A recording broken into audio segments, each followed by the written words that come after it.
Welcome to day number 2 here at SEMA. A great event. We're opening up the doors here in just a moment.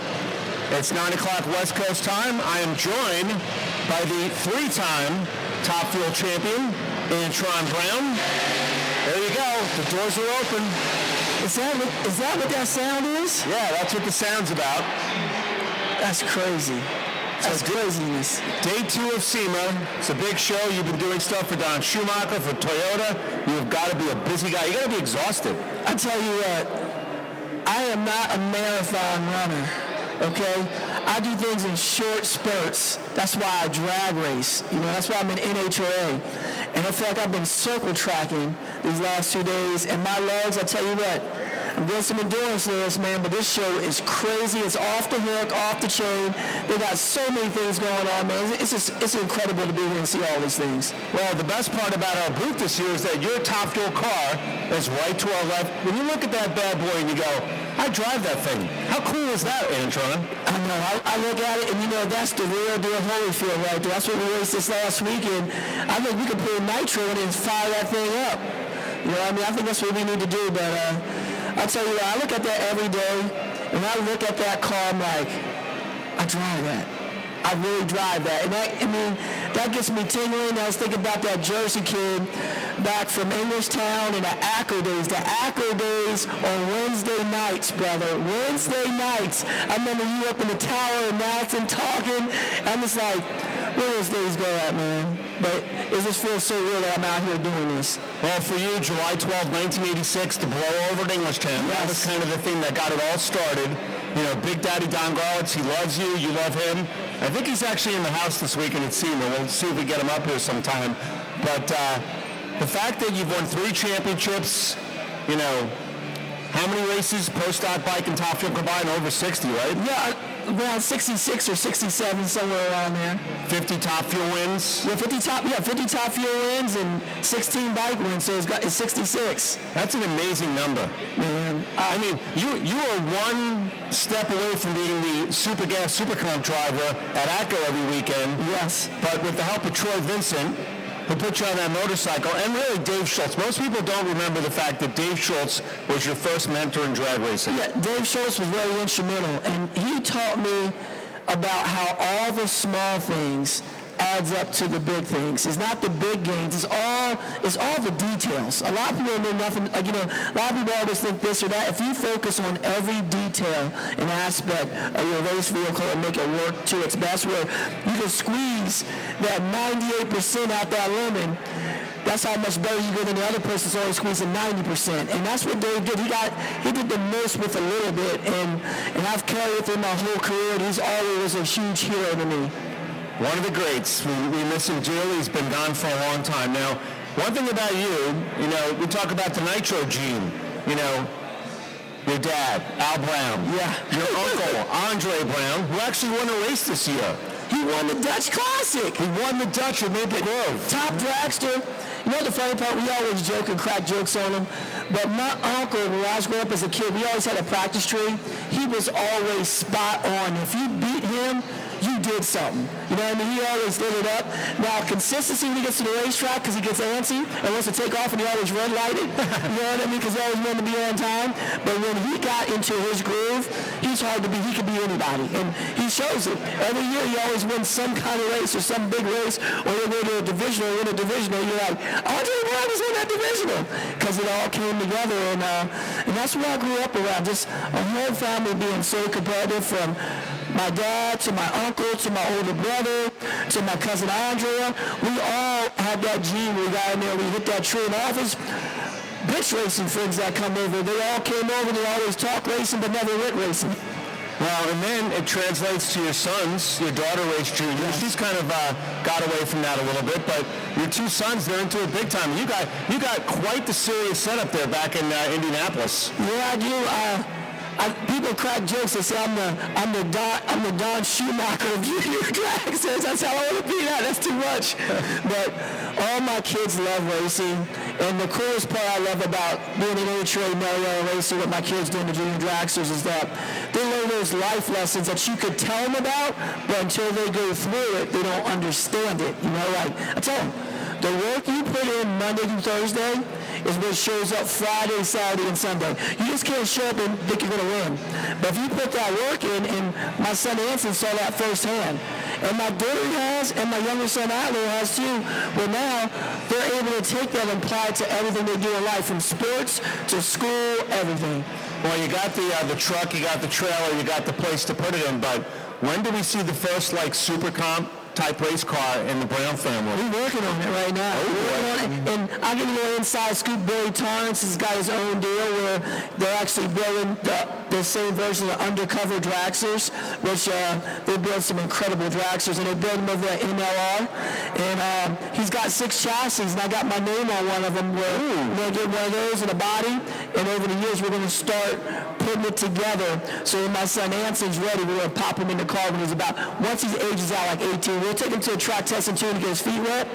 But I think for now I'm going to put Mom in it. Billy Jo's going to drive a little bit. Nice. You know, she got the bag. Yeah, we always forget about Billy Jo. She keeps everything together back home. Yes, she does. She's the glue. Great lady. She's the glue. She's the glue. I tease her all the time. I say she ain't super glue. She's more like Elmer. She takes a little time to drive, but she keeps everything together. Another Antron Brownism, we like to call it. All right, now I got to talk about your day job, driving that Top Fuel dragster. It's been a tough season for you. You got one race left to win for the first time this season. You did that a couple years back. You won the last race of the season to keep your win streak going. How confident you, Mark, and Brad have got a tune-up to finally get to that winner's circle? I'll tell you what, we are right there, brother. We've been through ups and downs and all around, but we finally got this thing figured out on the starting line. And we've been biting ourselves by just being too aggressive on first round and race day. We weren't going slow. Like our cars on runs to run like high 60s, and we got to figure a way out how to get through that trouble zone. And we're really close. I believe our 4 runs in Pomona, and with the weather and the track conditions, is going to play in our favor to go out there, because you have to go out there and run mid-60s. Oh, yeah. And that's what we've been working on. We can run 71, 72, 73, 74. We've been working on running 65. Reading, we came out first lap, number 1. We went at 68 and didn't make it all the way down the racetrack. It broke the blower down at 800 feet. Cars on a 67 run. So we're going to come out Pomona, duplicate that, and we want to tweak on that. And if we could do, we got a really, really good shot.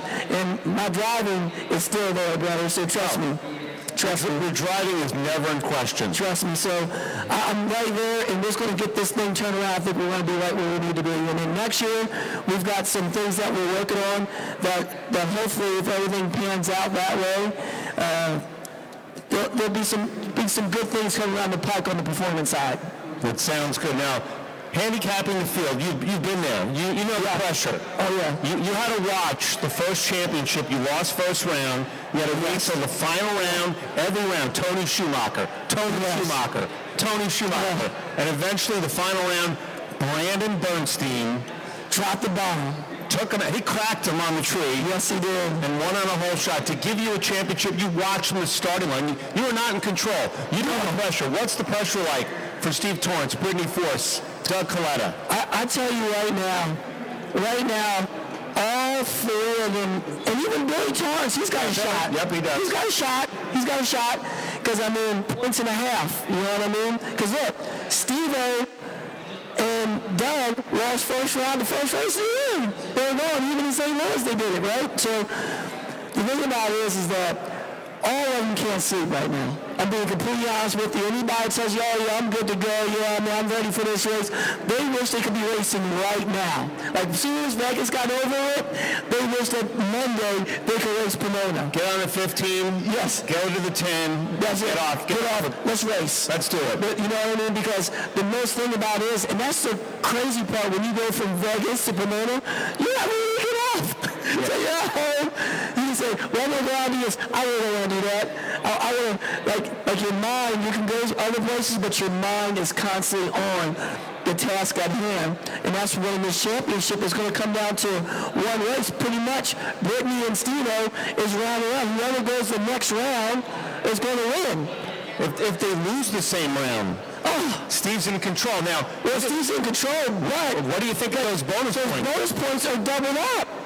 You know what I mean? What is it, like 5 points, if you remember? 4, 3, 2, 1. Okay, well, Steve-O's car is running good. I mean, I know he unloaded his car on Monday. He went out there running 66 and shut off. I know. And went 300 mile an hour, you know what I mean? So He told me he won the Monday Nationals. Yes, he did. Yes, he did. But, you know, that's what's going to make it interesting because there's no secret. David Grebnick, when it comes to throwdown conditions, they have the car.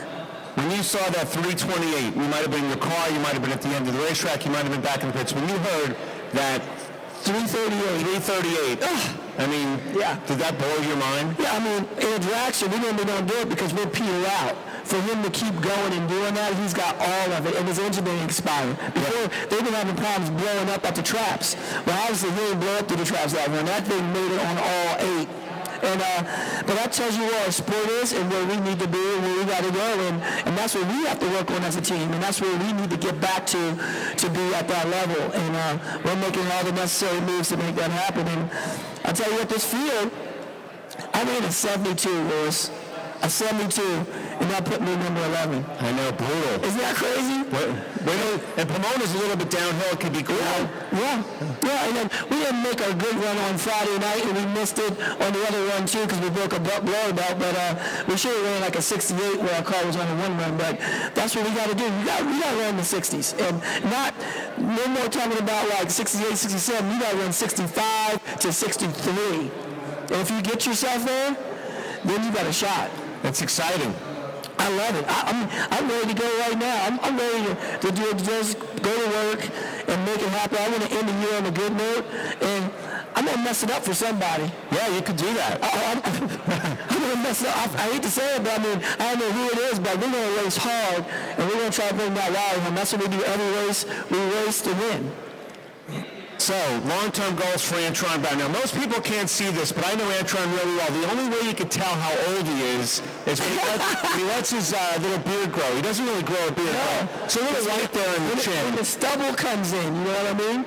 But so what's the end game for Antron Brown? Drive the car as long as you can, but what's the future in drag racing for AB? You know, one day is that I've been working towards it for years and years and years. It's just like, I want to be able to hopefully one day, I could be like a Dom Schumacher. Not as big as Dom Schumacher or John Force or somebody like that, but able to give other people that's coming up through the ranks, like a Matt Zachman that's on my team, or like a Megan Meyer, somebody like that, you know what I mean, and give them an opportunity to actually get into the fuel ranks. And that's what I like to do, is be able to pave the way and see that young talent and give them a shot in the big leagues. That's the only way our sport's going to grow. And somebody had David Powers took a chance on me. He did. For me to go in top fuel, and he got ridiculed because you got a bike racer going to drive a top fuel car.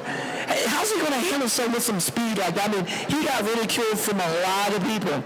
But then when we came out that first race and we qualified number 1, and the fourth race we won, they were like, oh, I guess David knows what he's doing. You know what I mean? It's just, you got to have that mindset to see that talent and put them where they need to be. And we have a lot of that out there. And I just want to be able to give those people that chance and have that platform to do it. Well, Antron, you've been a great champion. You know, I keep the stats and know how important winning Pomona would be to keep your win streak alive. 1 win your entire top fuel career each season.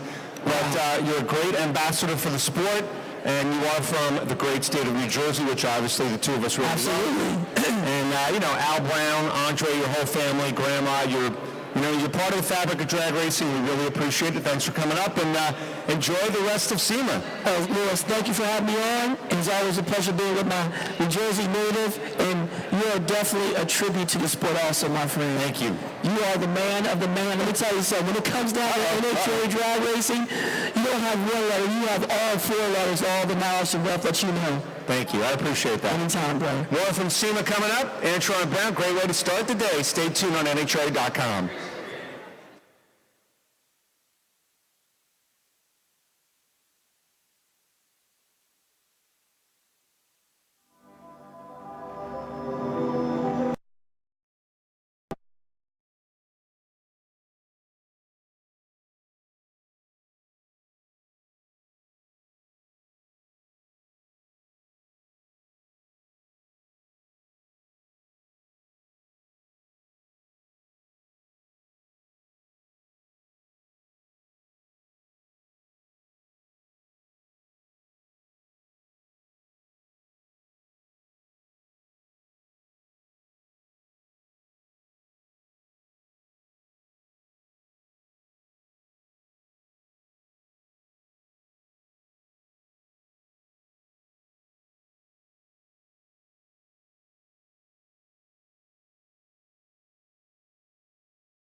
Once again, back here at the SEMA stage, NHRA booth 10,000, which we used to talk about 10,000 horsepower. Now we're up to like 12, maybe 13. So we might have to, we don't want to change our spot, but maybe change the number. I'm joined, we talked to Antron about the Nitro Gene. Nobody has it bigger than Christa Baldwin, who works for McLeod Clutches, but she also drives a top alcohol dragster. Good morning, Christa. Good morning. I'm excited to be here. SEMA is such a great show, and, even as an exhibitor and as a driver, this is the place to be, that you need to be here. So it's a great show so far. Well, I interviewed your boss yesterday, Paul Lee, and Paul paid you some nice compliments about setting up the booth, getting everything all aligned, and it's a big B2B weekend for your employer, your business, and you do all the social media for the company. Yeah, just my role, it's like a race team. It's all the logistics of getting your stuff here, making sure you have 20 people in the same place, flying in at the same time, and so it's a big responsibility, but I love it, and it's going to help the company grow, and of course if the company grows, then there's more racing, and so there's always, in the back of my mind, I'm like, you always want to be your best, and you always want to show off, and especially having a great boss like Paul Lee, it's easy to do that. And your booth is not too far from our spot, right? Yep. You could hang over to the Central Hall. We're in 22527. And we're also displaying FTI Performance this weekend as well. And Paulie's funny car literally is right down the road from us. Yeah, it's right there. That is the car. If you look on the other side of the wrap, you'll see that a part of it's gone. And believe me, Sunday afternoon I was freaking out. I'm like, how am I going to get this to see the show with the wrap messed up? I'm like, you know what? It's race ready. People are going to see it real. So it's a funny car. Yeah, it's a funny car. What else are you going to need? Funny cars are never really perfect. No, they're not. And especially after a couple runs, you get the header flames taking off some of the decals. Yeah, Paul's weekend was great. He went that 388, his career best, and going 330 miles an hour. Yeah, the wrap comes off. Yeah, no big deal. Now, you've raced a bunch this year in your A-Field dragster. What was that experience like, and how do you rate your success? You're making progress, you're making steps, and top alcohol dragster, that's no easy feat nowadays. It's a cutthroat class, and let me tell you, everyone brought their A game every race. It's amazing the advancement of the class within the last year, and being the team owner now, this is my first year as a team owner, and let me tell you, it's a totally different stress, and I have immense respect for the multi-car teams out there, but every step of the way I learned something, and of course I have great people in my corner to help me out and guide me in the right direction. But this year, we had a strong year.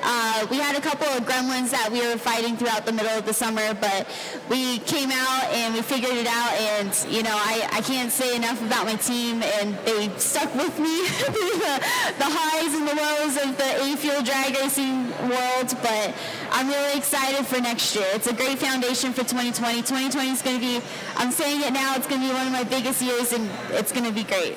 Well, when you think about your family legacy, I talked about Antron Brown a few moments ago about his uncle, his dad, your dad, the late Bobby Baldwin, raced Top Fuel.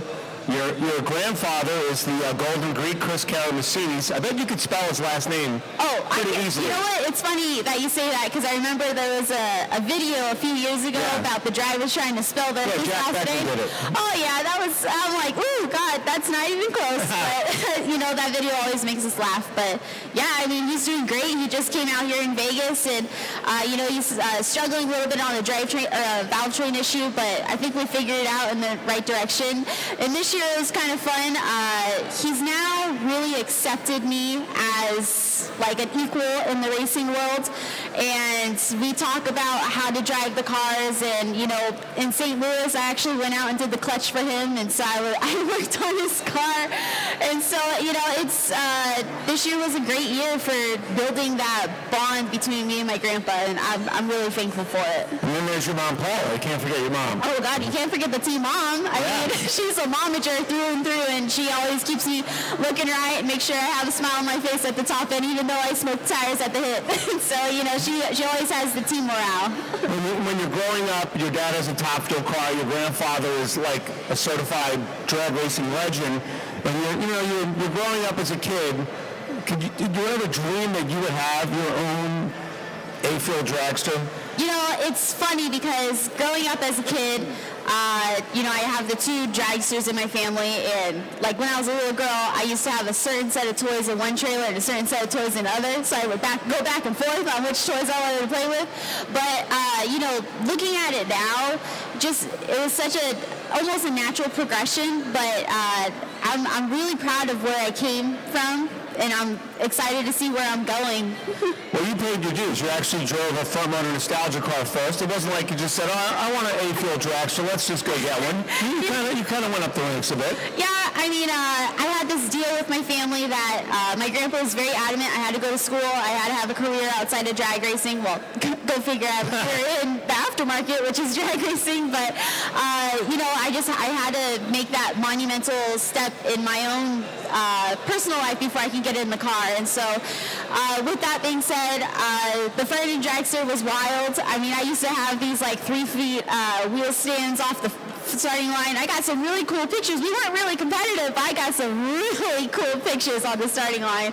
But moving into the A-field dragster, I mean, meeting Anthony DeCero, he's helped so many. I mean, the Nitro University, I think we've licensed 36 drivers. Amazing. It's crazy. And so just going through that program and really understanding these machines, I've learned that yes, you can be a driver and you can learn how to hit the gas at the right time and learn how to work the clutch, but you really need to know what's happening behind you. And so the last 2 years I made it a point to get out of the cockpit and work on the car. I mean, I pulled heads on my car, I could do the clutch on my grandpa's car, and so, you know, you really, like, I gotta know what's happening behind me, because, first of all, I can't see it, because I'm not a funny car driver like that crazy Paul Lee guy, but, so, I always say it's another feather in your cap. You need to learn stuff, and that's how you're going to continue to grow. Well, you've made the evolution, the transition from the front motor car to the A-field car. Someday the top field dragster, is that the ultimate goal, Christa? Yeah, yes, top field dragster is the ultimate goal, and it's funny, like I was saying, Grandpa's finally kind of making me see me as an equal as a driver, and we've had some talks this weekend. Ooh, but good. I tell you, it's going to be a real exciting year next year. I mean, I will say I'm going to continue the A-field car as much as I can, but if you see me in the NHRA Mellow Yellow Series, don't be surprised. Well, first you got to get your top fuel license. You certainly have the right avenue to do that with your dad's car, your grandfather's car, excuse me. And, you know, your grandfather is, he's over, let's say, 80-something. We can say that, yeah. I know how old he is because Garland's told me his birthday. And I know the number. I'm not going to go there because it is amazing. Let's not blow the surprise. Yeah. But he is... The one thing I noticed, I walk up to your grandfather and I put my hand on his shoulder. The guy is like rock. He's in amazing shape. You know what? He is still the first person at the track to open the door and the last person to close it. I mean, he is still building racks for his own car. I mean, he has such a control over what he's doing. I know a lot of people say, oh, he's late on the tree and this and that. Granted, if he really paid attention, he will cut a light. Let me tell you, I'm not joking on that. But you know, but I can understand the frustration on the starting line, just knowing that something's not right behind you, and it does take your mind off of paying attention to that 0.4 of a second to hit the gas, and so, but. Yeah, I mean, he's a true testament to the crazy legend, that's for sure. Well, whatever he's doing, whatever it is, eating right, just being out there working all the time, he's an amazing person. He really is. Oh, and let me tell you, he can drink me under the table. Oh, I know that part. I know. Shivas, right? Yes. I am at least 75 years younger than him, and he can definitely drink me under the table. If you do the math, you can almost figure out his age. Almost. Well, Christa, it's been a pleasure watching you grow as a racer, part of the aftermarket scene with McLeod Clutches and what you do there, and I'm really happy for you, your family, and your success. No, thank you. I'm excited to see where this sport is going. I mean, there's such a key core of these 20-something-year-olds coming into the sport, and we got to figure out that unique way of marketing ourselves and pushing this class and this whole sport into the next generation. Absolutely. I couldn't agree more. Mm-hmm. Christa Baldwin, McLeod Clutches, we'll see her racing next year. Maybe, she kind of hinted, maybe a top fuel car. I could see some license runs for sure. We'll see. We'll see.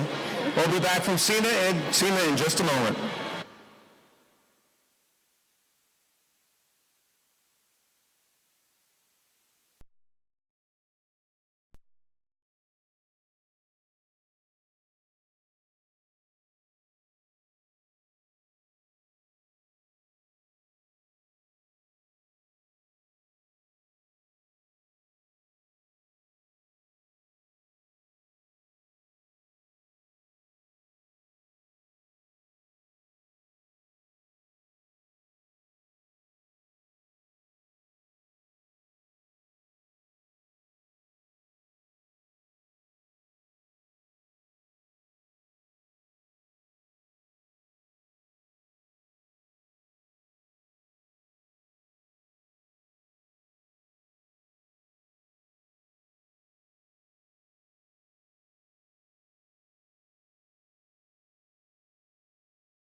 at SEMA, booth 10,000.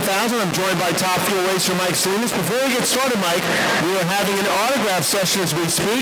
We're celebrating 50 years of Pro Stock next year. We have Warren Johnson, the professor. Herb McCandless wearing a vintage Sox and Martin shirt, which I think that's the goods right there, Mike, you know? Oh, yeah, that's where it all came from. Yeah. That's where we came from. That's really amazing. I'm glad he's wearing it, too. Oh, it's cool.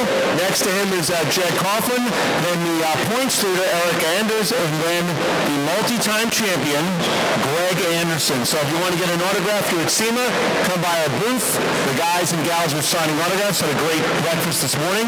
Brian was the host of that, and we're back at SEMA. And Mike, what's your role at SEMA? Why do you come here? What are you looking at? I know you love trucks, cars. I mean, you got a great collection back home, so what are you checking out? Yeah, basically looking at what the latest and the greatest of everything that's out here, and new trends, where the markets are going. Just like to stay up on all automotive sports business and where the trends are going, because my 4 daughters are coming into the sport, and I need to make sure that we're doing this the right way. So what have you seen so far that kind of sparked your interest? Thus far, all I saw was a couple of transport trailers, new company out, nice stuff, very nice stuff, pretty picky, so they're doing a great job with it. I have to make a few changes on them if we buy them, but other than that, they're very nice equipment. Well, one thing about equipment, the first time I saw you was in Sonoma a couple years back. You made your Top Fuel debut, and I remember walking into pits. I had to take some notes, who's Mike Salinas, where's he from, family information, and the trucks, the tractors, just like blew my mind. And they still, when I walk into pits, I remember in Maple Grove, you were kind of parked on the end road. People were stopping left and right to photograph just your race rigs. Yeah, basically, I think in the whole operation, cleanliness, everything, organization, it shows how you race. And, pairing up with Alan Johnson and Brian Houston and the guys, we're a pretty good match because they're like that as it is. So it shows on the track, it shows where we're going. And this year is a learning year for us, so it's a good start.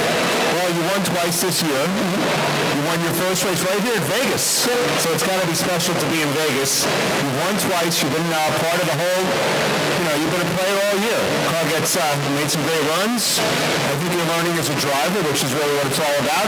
Your relationship with Alan is probably blossoming. So you have to be looking forward to the finals. Maybe, getting the last win of the season, you could mess up someone's championship hopes too. Oh, yeah.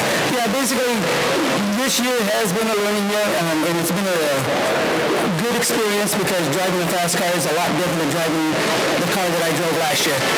Everything's so sensitive, and it's pretty awesome to be a part of the process, and really nice that Alan Johnson and my guys have taught me. We have some outside influence coming in to help, and it's been real nice with everybody. So I think for the future of what we're building, this is a great year for us. So what's it like working with Alan Johnson and Brian? Pretty intense. It's pretty awesome because they're at a level that most people can't comprehend.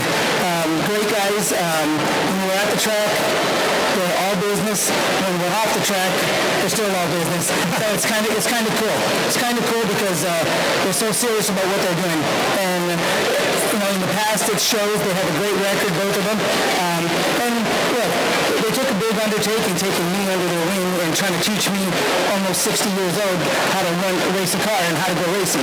So it's actually pretty awesome. Well, when you think of the fact that the guy who's tuning your race car with Brian is the most successful Top Fuel tuner in the history of drag racing, I mean, you got to know you got someone you could race with. Oh, yeah. My deal is I've tried it a few different ways, and going with Alan and the guys, and he handpicked everybody, so with those guys right there, you're expected to be at your game. And at the beginning of the season, it was a challenge for me because it was at a level that I've never been at, and watching them turn around a car in 26 to 28 minutes and the things that they're doing, it's like you understand that the level is what it takes to win championships. So it's kind of awesome to be watching it and being a part of it. What I love about Alan, I've known Alan for a long time, and a lot of of times, I learned a long time ago, don't go into Alan's lounge and just make small talk. Like, if you have a specific question, ask him, and then get out of the way. Because he's really, he's all business. Yeah, no, he really is, and the way, our deal is set up pretty much where you leave me alone and I leave you alone. So I have a simple term that I use. Alan's my plumber. If I got a leak at home and I call a plumber, why would I tell him how to fix it? And you look at his pedigree of what he's done, leave the man do his job. That's a great way to say that. It really is, and leave him alone, let him do his job. If we talk 5 times on a weekend, it's a lot. Let's talk about your daughters. You have Jasmine, racing top alcohol dragster. Gianna, who's racing pro stock motorcycle. And 2 other daughters, all with the J names. Yes. Janae is my number 4 daughter. She is actually going to start, we're going to get over to Frank Holley, get her started, and then we're going to try to bring her into A-Fuel this next year coming up to start messing around with it. And then our future is with the 3 girls as of the beginning, get them started. Jasmine's going to run A-Fuel 1 more year, and then we're going to move her into Top Fuel. And Janae will move to stay in A-Fuel and learn, stay in there a couple of years, and then she'll move into Top Fuel. Do you see yourself racing with your daughters in Top Fuel, or just stepping back and being? No, actually, I want to race with them. I need to beat them first. I need to beat them, make sure I beat them first, or else I can't tell them anything. And then I think down the road, probably 2 Top Fuel cars, 1 funny car, 2 A-Fuel cars, and a couple of pro stock bikes. Nice. You're going to make a run on a pro stock bike, right? Yeah. Actually, they broke the crank on the one that we were going to use, so I'm going to try to have my license next year, and it's really funny.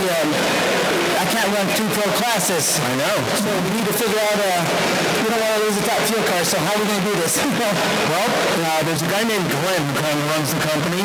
You can talk to him about that. Or Josh Peterson. Yeah, I'd go to Josh and them. Yeah, I think all in all, we want to, our family's coming all in for the sport. Jacqueline will start deciding what she wants to drive and if she wants to drive. I think she will. Just don't know what capacity she wants to be in there. Now, your wife's name is Monica. She is a very smart, beautiful lady. How does she feel about all this? When it was just me, it was a little different. It was good. She's on board. She's on board with everything we're doing. But when it's her daughters, she's outvoted. So she has to come along if she likes it or not. Wow. Well, Mike, you've been a great addition to the Top Fuel class. I know 2020 is going to bring good things. You, Alan Johnson, Brian Houston. And, Alan, it's like a cycle. Every couple of years, I call it, if he doesn't like that I say this, the wrath of Alan Johnson, like Star Wars, superhero. But when he gets his mindset and when everything's in place too, which is really the key thing, you will definitely be a player in the 2020 championship and try to go out and win Pomona, right? Yeah, actually, for him to take a person like me and put me under their wing, knowing that my ability of driving and knowing my ability of what I had to deal with, we called this our learning year, and we won a couple of races. I probably threw about 4 of them away myself. At that last one here, I cut a 71 light in. Steve cut a 60 light, and you need to get better. 71's not a horrible light though. With Steve Torrance and Justin Ashley. It's coming. You need to be in the 30s to 35s. Yeah. Look at you got Doug Coletta cutting 050 lights, and it's crazy. It's crazy. Everybody's bringing their game up, and the competition is, it's kind of a cliche. The competition's never been better. I've watched drag racing a long time. It's pretty up there right now. Well, the nice part about it is Torrance, they did really well, but they did not win every race. It was close, but now everybody's starting to move their game up. All of us are moving our game up to where they're at, and so basically it's a dog fight next year without coming out of the hole, and even at Pomona, we're not backing off. Don't care who, what, when, we're going for it every run. Well, Alan Johnson has created some of the greatest moments in drag racing at Pomona. It's also the site of his first Top Fuel win with his brother, the late Blaine Johnson. So it's always a big race for Alan and Brian when they go to Pomona. And Mike, thanks for coming up to the stage. Enjoy your time at SEMA, and it's been fun watching you grow as a driver. Thank you. Appreciate that. And the girls too. Mike Salinas, don't forget autographs being signed. Our post-doc drivers are still here. More from SEMA coming up in a bit. It's going to be a great morning.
NHRA booth at SEMA, the post-stock racers, Eric Anders, Greg Anderson, Jeg Coughlin, Herb McCandless, he's a Dodge guy, we'll talk about that in just a moment, and the professor signing autographs. I'm joined by Mike Rossi from Mopar from Dodge, and this is the guy who was part of the unveil, the reveal of the brand new 2020 Drag Pack Dodge last night. How'd it go? And tell us about the new car. I am so excited. Yeah, that's pretty awesome. You're excited too. Speechless. It's okay. So tell us about the new car. What's the platform going to be like? Well, these cars just keep getting faster, so we have to re-engineer the car, and they're down to a new spec, an SFI spec 25.5. So the car's been engineered from the ground up to meet those specifications. And it's a new roll cage, chassis was re-engineered, suspension was re-engineered, the powertrain, we added more power. So there's a lot that has gone into that car. Jog 3 Hemi, right? Yes. It's a new iteration of the engine that he won the championship with last year. It's an improved version of it. And Leah Pritchett was a part of the reveal. She was up on stage. She got in the car and started it. That was a big moment, I bet, for Leah and for your whole group, your engineering group. Yes, it was. I mean, I think the crowd loved it. I mean, the car was loud, and definitely got a lot of attention. And one thing about Mopar and Dodge, you guys make so many different platforms. You know, whether it's a daily drive or the Challenger, just a car you drive to work. Whether it's the Super B, you can take it, go bracket racing. It's an 11-second street car you can buy for not a whole lot of money, considering what you get. So when it comes to Dodge fans, there's always something in your catalog. The Demon was great. The Hellcat was great. It just keeps going. Yeah, Dodge and Mopar are very committed to drag racing, and you can see it in our products. So tell us, have you actually made some runs with the drag pack car yet, or is that still down the road? Yeah, we have. We've been working on it for a little while now, and we we have different phases of how we develop cars. We start off with mules, and then we validate those mules. We get into more of a pre-production car, and then we go into full production. So there's milestones that we've been hitting to deliver a quality product. Now, how many cars are you going to produce? I know there's a limited run typically. Yes, it's 50 cars. 50 cars. Now, how do you get on the list? That's the big question. Once those details are announced, you can order straight from the dealership. Okay. So you can go to your local dealership and go, yeah, it's actually, it's a part number. That's amazing. A 7-second, 170-mile-per-hour legitimate race car, which has as much horsepower as a pro-stock car, has a part number. Yes. That's cool.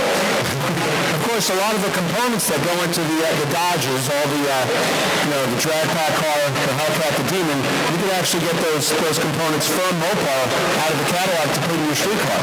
That is correct. Yes. So what's your favorite setup? What would you put together if you had a dream? Take the engine, take the body.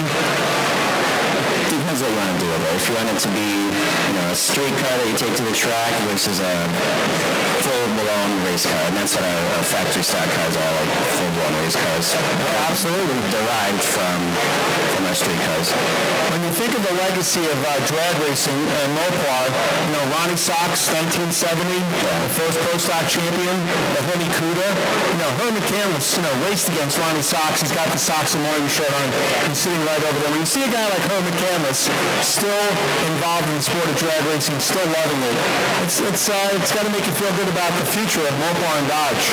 Yeah, for sure. I mean, Mopar and Dodge has got a huge history, and we just keep adding to it, and super committed to drag racing. It's a great place to debut our products. It's all about that 426 Hemi, right? Yep. Tom Hoover.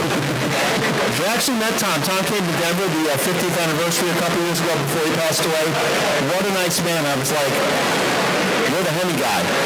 And he loved being around all the drag racers too. Yeah, for sure. I mean, it's one of the legends, absolutely. So, Mike, where's the Mopar booth? Where's the Dodge booth in the hall? I'm trying to think of what it's called. It's South Hall? You guys are all... Yeah, we're down in where most of the tire manufacturers are. So if I want to see the 2020 drag pack car, we'll go over there and take a look, right? Yeah, for sure. And there's a bunch of people there that can answer any questions. We have a lot of other product also. Oh, yeah. There's Jeeps and Rams and all of our Mopar aftermarket products. I'm a big Grand Cherokee fan, I have to admit. So am I. We own one. Yeah, they're pretty good. National Rent-A-Car has them, and that's pretty much my car of choice and weight. It's a very nice vehicle. Yeah, really comfortable. Absolutely. So the 2020 drag pack, we should expect to see them on the track at Gainesville for the first factory stock showdown race. Is that the plan? Yes, it is. I would assume Leah, Mark Pollack maybe? Those details need to be still worked out, but yes. And Leah won the championship last year. She went to the final. Finally went some rounds at Dallas, went to the final. I mean, the Fords were tough this year. Chris Holbrook, Drew Skillman, Bill Skillman had a great year. I know David Barton is not resting in Pennsylvania right now. That dyno is running. Yeah, I don't think anybody is. Everybody's working, and they're going to be working pretty hard for the first race of next season. So you dig the factory stock showdown presented by Samtec. It's a blast. Yeah, for sure. It's been super fun. I mean, crowd loves it. The racers love it. There's quality teams. I mean, it's really cool. Well, the cliche back in the day was race on Sunday, win on Sunday, sell on Monday. I kind of blew it there. I apologize, but it's win on Sunday, sell on Monday. And based on the amount of Dodge Challengers I see on the highways in California, looks like you're doing exactly that. For sure. Yeah, our products are selling really well. Well, Mike, thanks for coming by, and thanks for releasing the 2020 Dodge Drag Pack car. This factory stock showdown fan is very excited. Thank you so much. It's been a pleasure. Thanks for coming up to the stage. More guests here at SEMA. Here at booth 10,000, the post-stock driver still signing autographs, and thanks to Dodge for being part of the NHRA and Mopar. Thanks, Mike.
Here at Booth 10,000 with a guy who is a big part of the Funny Car Championship coming up at the finals at Auto Club Raceway at Pomona.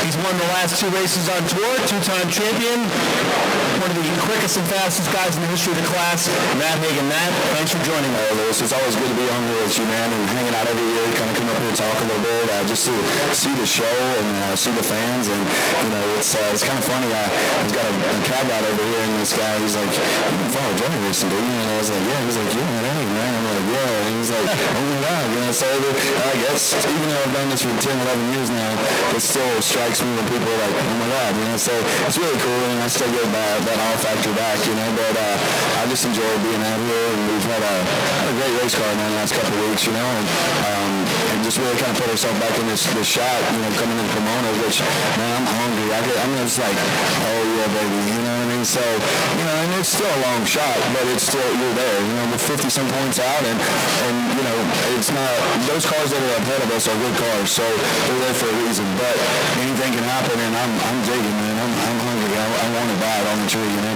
You enjoy the moment, right? You're in the moment. Now, Antron Brown mentioned earlier that you probably would have liked to have gone to Pomona on Monday and raced for the championship. Yeah, I wish we would just like put it in the box and start racing again, you know, because it seems like for some reason you put these things in the box and they sit there for a week, and then you come out and I'm like, well, I want to run, you know, but Dickie Venables has done a great job down the road here at the end, and you know, I guess that was our 4th win of the season, and you know, just kind of, unfortunately, we struggled a little bit early, and you know, we probably would have, if we'd had a couple better races the first 2 or so, we probably wouldn't be leading, but woulda, coulda, shoulda, and now here's where we're at, and we're going to have to finish strong and work hard, and I think you know, we're capable of doing that. Well, this is not the first time you've been involved in a championship race. I'll never forget that moment at Pomona when you lost first round, John Force would go on to win the championship, and you're sitting off to the side by, it might have been one of the balloons, but by yourself, you're on the ground, and the look on your face, I knew that you were passionate about drag racing more than I ever knew when I saw that movement. Yeah, it's just total dejection, you know. I mean, and I learned a lot as a person, as a racer, as a, you know, just as a man, you know, having to deal with that. I mean, it's second year in my car, obviously still trying to learn to drive a race car, much less to be a champion, but it's just, I grew a lot from that, knowing that how dejected that felt, how we just had to show up and go 2 rounds to win a championship, and we didn't do it. We didn't get it done, and that's a sick feeling, and you don't want that to happen like that again. So, you know, you work hard over the offseason and came back out and won a championship the next year, and, you know, it makes you dig, it makes you hungry, even though you feel so dejected, you know, and I know sometimes that looks like you're pouting or whatever, but it's just one of the things where that is one of the worst feelings in the world, and so you internalize that and realize, like, I never want to feel like that again. So you do what it takes to make sure it doesn't happen again, and that's, I think, why we came back out the next year and won a championship, you know, just because we were all digging hard, you know, not that we're not, but like, we're like, man, I don't want to feel like that again, you know. Well, what does this one feel like compared to the other championship runs? Well, you know, this one was like, a lot of times I've been leading and different things like that, and you're trying to, like, you're just always looking back and, you know, hoping that nobody's going to catch you, and now, you know, this one we're kind of from behind trying to come in, and you know, I just look at it like we ain't got nothing to lose, man. You know, we have an opportunity here. If we maximize our potential and capitalize on it, then we'll do what we need to, and we can't control what anybody else is doing. We can't control what Robert's doing or Jack or anybody, and we have to just do what we do, and it's going to fall where it falls. So there's really not that much pressure. I really this is one of the most fun championship hunts that I've been involved in, that we still have logistically really have a shot coming into it, because it's like, I know what it feels like to be in the front trying to be like, guys, stay away, you know what I mean? But now we're you know, just blinders on full steam ahead and just digging, man, you know. How about the fact that your car, and this is the ultimate compliment to a drag racer, your car is like the ultimate funny car bracket car. At Dallas on Sunday, 390, 390, 390, 390. That is unprecedented, especially with a car like a Nitro funny car, and the 380s you ran this weekend in Vegas. Just consistency, just unbelievable. Yeah, Dickie's really got it dialed in, and, you know, that just gives me confidence as a driver, not to think about what the car is going to do. You know, the car is responding really well to my corrections. It's driving well. We got the weight balance right. Everything's good. You know, it's just, sometimes you even have stuff that's just trying to hunt around because the nose is up too much or this or that, but the car is driving really well. I'm focused on my lights. I'm not having to worry about the car. So it all kind of falls into place. So, you know, making sure that I'm shallow up there to keep lane choice every round. And, you know, I think that plays a lot into it in the mindset of things, you know, and just, you know, just everything that you can do to be a better racer and do a better job on that Sunday all falls into the confidence effect that we build as a team. I had Don Schumacher up here yesterday. You know, Don's pretty tough for his drivers. He doesn't hold back. He's been there. He's done that. And he mentioned the fact he really paid you a great compliment about how you always stage the same way, very shallow. You get a great light every time. And, you know, Don knows what he's talking about. For him to say that about you, that's quite a compliment. Well, yeah, it is. And it's hard to do, but it's just one of those things where, you know, I think that, like, when I raced Tasco there in the semis, I guess it was, I forget what round it was, but anyway, I had him a few hundreds on the tree, and I've had him a few hundreds on the tree the last couple times we've raced, and he actually gave me a ride back on his scooter, and I thought he was going to be kind of pissed or whatever, you know, I was just like, hey, bro, you know, thanks for the ride, but he was like, hey, man, you know, you're one of the guys I look up to out here as far as breathing and, you know, drivability and just what you do as racing, and I was like, bro, that's super kind of like, for that guy, we just beat him, and he was still paying me a compliment like that, and just be, you know, that was very humbling to me. I was like, man, dude, like, you didn't have to say those kind of words, you know, and but I think that when you are a good leader, most drivers will respect that, you know, and they understand that they got to be up, and everybody seems to be up against me. I'm like, can somebody just have a bad light, you know what I mean? I was like, well, why can't I get some of these guys having 90 lights and stuff like that, you know, but that's how it goes, you know. Now, funny car, you know, NHRA drag racing is about as competitive as ever been. Funny car, you know, I saw J.R. Todd yesterday, and there's one stat that just blows my mind. Nobody's gone back-to-back with funny car championships since Sean Force went 10 in a row from 93 to 2002. Why is that the case in funny car, that you can't go back-to-back with a championship? I just think these cars, you know, like everybody talks about, just put the old tuner back in and to do this.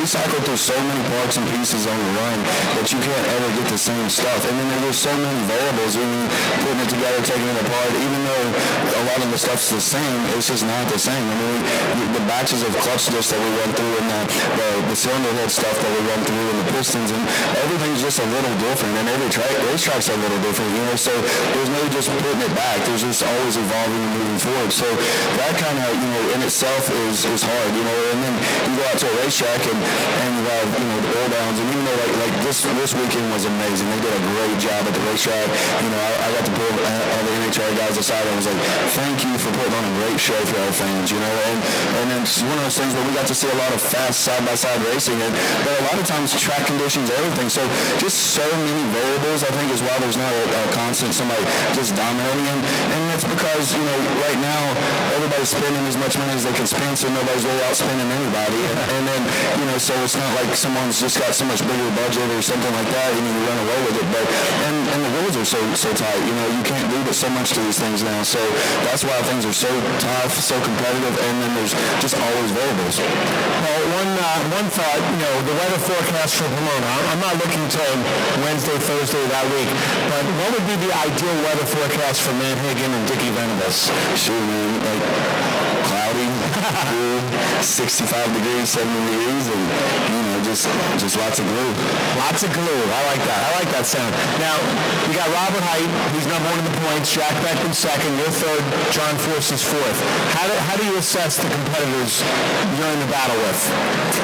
Robert's definitely, for me, the one that you look out for. He's a great driver. He doesn't play games up there. He races his race car.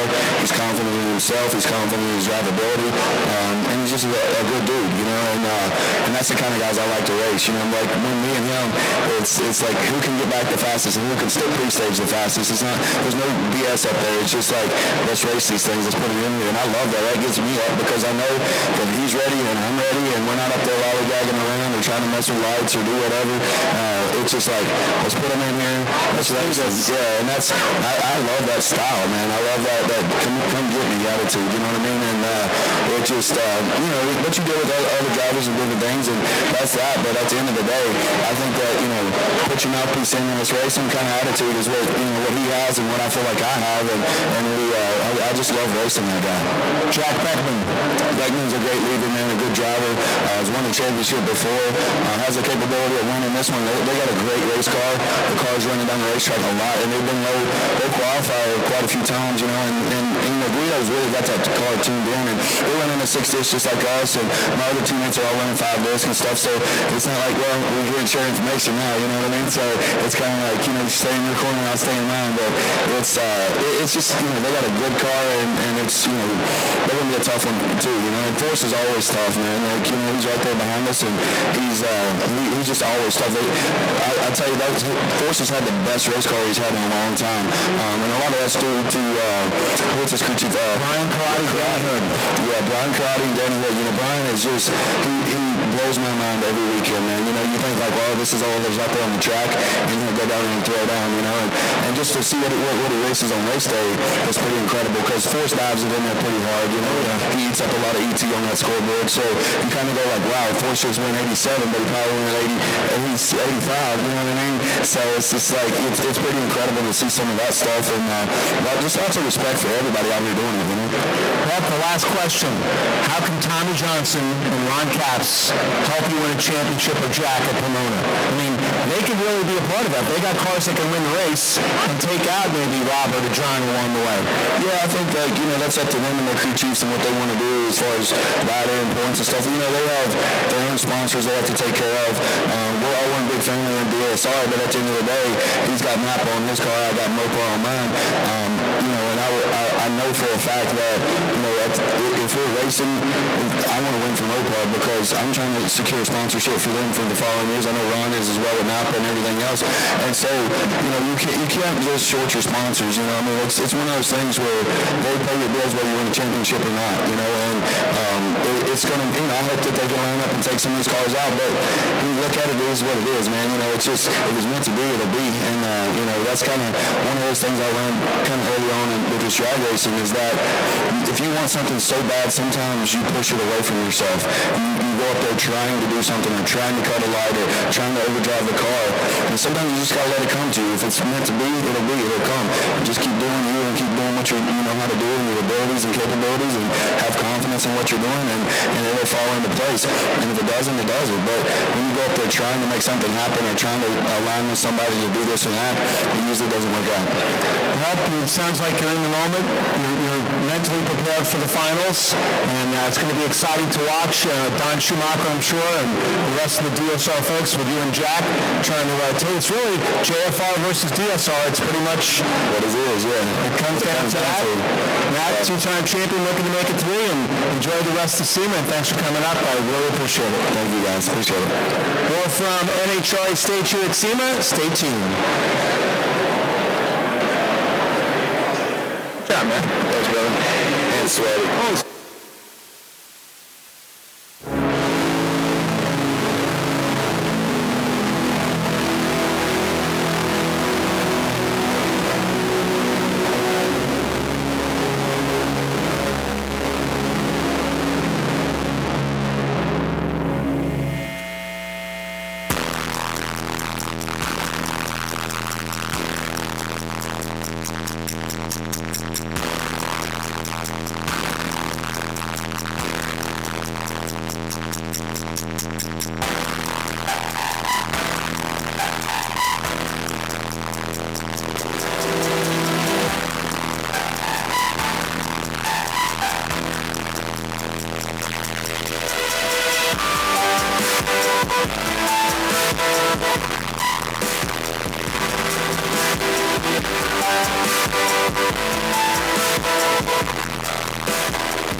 over 200 race wins.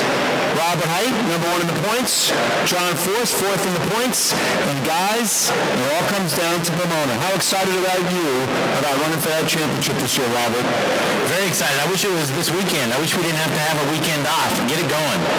John, you ready for the final race? I'm ready to go to work, and like always, we're here at SEMA trying to look into new programs with sponsors, and but racing's what it's all about, so you're right. Like Robert said, Pomona's where we want to be. So, Robert, you lead the points 2 rounds. I mean, you're the guy they're all chasing. What's that like for you? No, I think this is where you want to be. Last year we came in, going into Pomona, we were number 2, chasing J.R. Todd, and we didn't get it done. Year before, 17, I went in with the lead, and we came out the champ. So we basically control our own destiny. The way it is right now, if I go to the final, it's over. So, but if you go to the final, you might as well win. Exactly, especially your home track on tour, right? Yeah, exactly. And another thing is the last time we were there, we won. So I think things are looking good for us. John, it's been a wild season for you. Started out, struggled a bit. Brian Karate, Danny Hood. Honestly, his cars look really good the last couple races. I'm sure you'd agree with that, right? Well, I feel John probably has, over the last 6-8 races, the most consistent car out there. So, John, your thoughts about the race car you're driving right now? Well, I love it, and I drive for Peak and all their brands, the whole world industry. Brian Karate, Daniel Hood, Tim Fabrizi, they're doing a great job. They make me look good, and at the end of the day, we got to eat up some points and qualify them. We got to do it again on race day. I couldn't get it done here in Vegas. Robert's leading with the lead, but there's a ton of Schumacher cars right in the middle of the hunt. They're ahead of me, so I got my work cut out for me, but Vegas was good for me. My daughter Brittany winning in top fuel and setting the record. And of course we all drive Chevrolets and her with Advance, but I'm excited to watch my kids race, and Robert Height and young Austin Prock. Looks like he's back in business with us. With the Montana brand, they've re-upped us, so we're going to be out here a while. How important was that 150th win this year at Seattle to finally get that out of the way? Well, it was big. I don't like to think about all that, because when you're thinking about it, it just don't come, and I just let it happen. But it was nice. It was a record. Even Richard Petty, sent me a deal and said, "Hey, congratulations. I got a ways to go to catch his 200." But I don't even race him, and he's just a great individual and a winner. And it's an honor for me to have a gentleman like that say, good job. And at the same race, Austin Prock won his first event. You were down there at the end of the racetrack when he came around. What was that moment like to watch a young kid like that get his first win? Well, that was really, we're building drivers like Robert, like Brittany, and now Austin Prock. His dad, Jimmy, tunes for Robert and the Auto Club Chevrolet. And then his grandpa raced me 40 years ago in Fuel Funny Car, and then I was told his grandpa raced in the Indy 500 as a engine guy on the car. I mean, I didn't know. Maybe I need an engine guy to go with me. That'd be pretty exciting. Yeah, Brian Karate on the hood, right? The kid's got a big history, and he really does a great job, and we're really proud to have him on our side. Well, you also reached a milestone this year, 50 wins. I mean, not many people can say that in funny car, but when you won your 50th race, you casually mentioned, I only have 99 more to catch Sean. I'm amazed that you had that in your head when you got out of that race car. Well, the truth is, no one's ever going to catch John. It's impossible. If I race 30 more years, maybe, but even then, that's pretty tough. So it's pretty cool to see, that somebody 150 wins. It's hard to even believe. But 50 was a big one for us, and I'd really like to finish the year with 52. And when you get 3 championships, now you're starting to get into an elite group. You can count on one hand who has 3 funny car championships. There's quite a few with 2. So I talked to Matt Hagen a few moments ago. What would the weather forecast, his ideal weather forecast for Pomona, what would be yours? I I don't think it really matters with the way my car is running right now. Jimmy Prock, Chris Cunningham, they really have a good handle on all conditions. But, I think for the fans and everything, it'd be nice to have nice, cool conditions, see some big numbers, and just throw down. Yeah, throw down at Pomona, right? Yeah, exactly. Final race of the season. John, you've been doing this longer than anybody. Where does that passion come from? To get in that race car. A race car that, almost took your life back in 2007, 2008. I just love what I do. I love the competition, racing. I love the cars. I love the race cars, but I love 18-wheelers too. I love my Chevy truck. There's just things that excite me in life. And the fans, to see them here today at the NHRA booth, to see them at the races, the lines, and the people, it just goes all day long.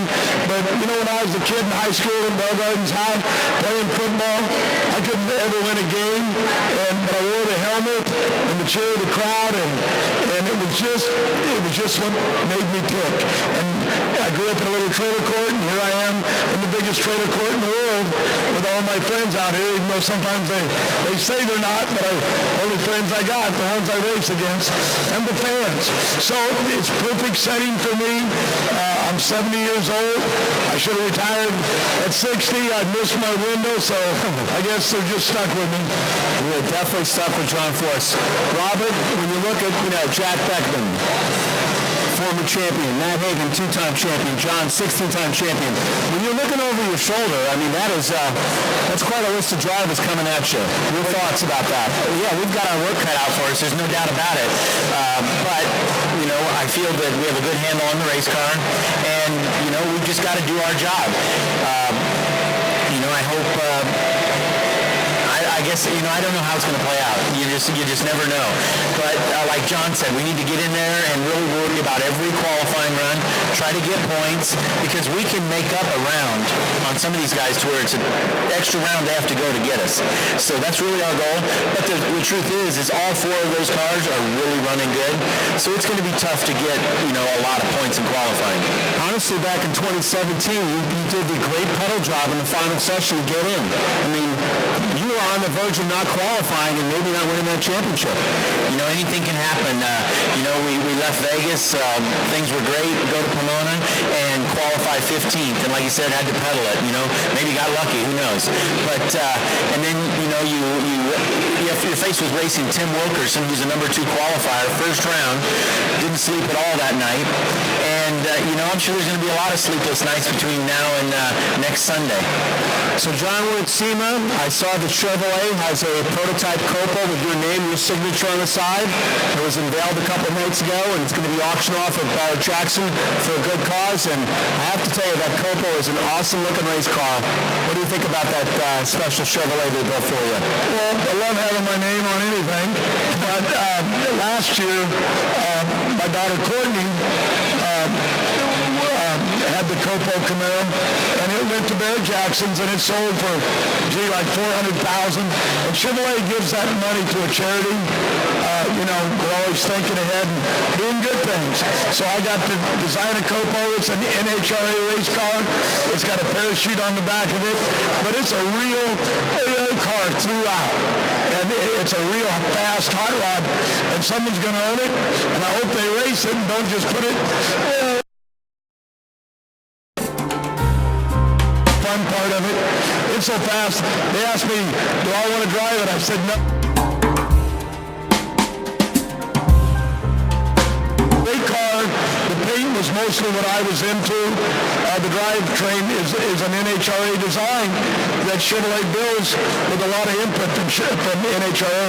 Chevrolet does a great job. They've re-signed us another 3 years starting next year. So we're really lucky with Montana brand, with Peak, with Auto Club, Advance, with all of our sponsors. We're pretty excited. But we'll just see where it goes. So Rob, would you like to drive that Copo? Yeah, I'd try it. I think they're cool. I like going up there and watching those cars run. They're pretty awesome.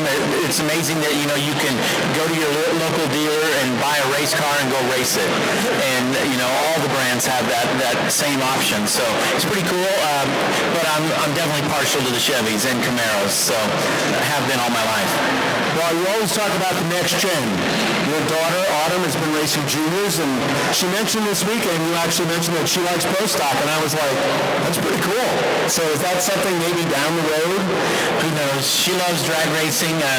She loves the juniors, and she'll progress into the super comps in time. But the truth is, I think maybe the fuel cars may intimidate her a little bit. Pro stocks are cool. I'd like to give one a shot. You mentioned that before a couple times. We spoke about that. He'd like to let the clutch out. And then there's Noah and Jacob racing juniors, right? That must be fun to watch, Grandpa. Yeah, I love it. Jacob's been driving. Noah just got a car. In fact, Danny bought a car from Antron. And so I was up there in Vegas, and I didn't know it, but they ran the 4-wide. And to go out there, and I won the inaugural 4-wide, and everybody struggled with the tree. And to watch some little kids go in, it's like they didn't make mistakes. They went in there and did their tree, cut lights. And I don't just mean Jacob, I mean all the kids. So it shows you right there a lot of times, pressure, overthinking it. Just go do what you love to do. And it's just like looking at the championship, the countdown, the championship with NHRA. Luck is a big part of it. And you look at Coletta, got a car right there on the edge, and then something fails in the engine, puts out the parachutes, but the way I look at it is, he's going to be tough. He got his bad luck out of the way. And, Brittany came in a few years ago with Monster Energy, and she red-lighted here at Vegas and went on to be perfect at Pomona and win the championship. So you make your own luck, but I always take anything that goes wrong as a positive, and that's where you got to go. Robert, you're the president of John Force Racing. Brittany Force, the numbers that car has been running this season. What did you think when you heard that 338 speed for a top field dragster this weekend? Well, it's amazing. Everybody was talking about with the conditions at Vegas that funny cars might run 340. Well, none of us even came close, and then she goes out there and runs 338. That was big. But Grubnick definitely has a handle on that thing. It's it's taken some getting used to our parts and everything, but right now he's got a car that's fast and consistent. That's deadly. It's you don't get cars like that very often. Well, John, back in 2017, you're on the starting line. Brittany wins the championship. Robert won the championship. You're on your knees. You're in tears. Do you think we'll see some emotions like that at Pomona? Well, I hope it's Robert and Brittany on their knees and I win. But, as long as we get a win, that's what we're here for. All the sponsors are on, Baldwin Filters, Parker Store, Cornwell Tools. They're all on all of my cars. And so when one wins, we all win. And it's going to be an exciting Pomona. NHRA has created the countdown, which puts a lot of pressure on everybody, but it puts the people in the stands. And I'm really lucky at my age. I love the sport and being part of it, and I want to see where it's going to go. And time will tell. Couple questions before we go. You got to race Stephen Densham first round, and he came close to taking you out first round. What was it like racing Gary's son, his debut race? You gave Gary Densham the chance to win races in the Auto Club car before Robert drove it. Robert worked on that car. What was that like for you racing Stephen? I went to Australia in 1974 on my first reel, earning a paycheck, and Gary Densham became a good friend, helped me through all of that, survive it, or I'd be swimming back still. And Gary drove for us on, one Indy, really did well, but he wanted his own teams. And to go up against his boy, just like his dad, the car barely got in with a 401, and we knew ours would run an 80, and he was right there. And in fact, when I shut off, I'm calling to the guys, did he beat me? I thought I shut off early because I knew the car would run good. But we were having a rear end problem, and we didn't realize it, and it put a lot of drag on the car. Was slow first round. Second round, it wouldn't even run. So we fixed it. Now we'll move on. But Densham getting out of the car, his son, full throttle, yelling and screaming, just like Austin Prock. Green, Mike Green that tunes like Grubnick. These are top fuel tuners, and they're really great. But Green just loves racing with like Grubnick does with Brittany. He loves racing with Austin Prock because, they got a lot of energy like Robert. They ain't got old like me. I'm still plugging away. But to watch the kid out there yelling and screaming, interviewing, and it was a big moment for him. They couldn't shut him up. I enjoyed watching it, and that's the era of young drivers that are on their way up. Well, Robert, one race left to go. You lead the points. Any sleepless nights coming up? Probably so, but I can't wait for Friday to get in there and just get started. That's really what it's all about. But it would be so cool. This is really a lot like 17. I'm going in the leader. Brittany's coming in number 2, and we got it done. Won 2 championships, but it's going to be a lot of hard work between now and then. But we're up for it. I'm excited, and to win in front of Auto Club, at their home track, and all those folks there, boy, that's going to be a heck of a celebration if we can pull this off. Absolutely. 16-time champion, looking to make it 17, John Force, the legend. 2-time funny car champion, looking to make it a 3. One of the, by the way, we're big-time baseball fans, so we've actually gone to baseball games. Robert is, he's a good dude. He's always been nice to me. We're going to do better than the Dodgers, I promise. Ooh. Hey, real quick, can I throw something in here? John, please. You get a chance, the fans, get over to Pomona. Naturally, you'll be there, see the race. But get over to the NHRA Museum. There's so much history there. Graham Light has become a part of it. He's doing a great job. We're going to be there Friday night with Auto Club. We're going to be there Saturday night. We have so much going on. Come be a part of it and share the history. All the drivers you're seeing up here today, you'll see their pictures, their cars. It's just a great place to go. And Graham Light loves it. And trust me, he made it clear. You will be there for us and all your drivers. And we want to be, but he has a passion for it also, and all the people that run it. So I want to say God bless. Thank you, NHRA. Love your TV, on Fox that you're doing. Really building our sport in a tough economy and giving the fans a lot of entertainment. And they always make us look good. So thank you for all the work you do. John Force, Robert Height. We'll see John at the Night of Champions. That's Friday at the NHRA Wally Parks Motorsports Museum. And don't forget, you can watch the show on FS1. We stream it on NHRA.tv.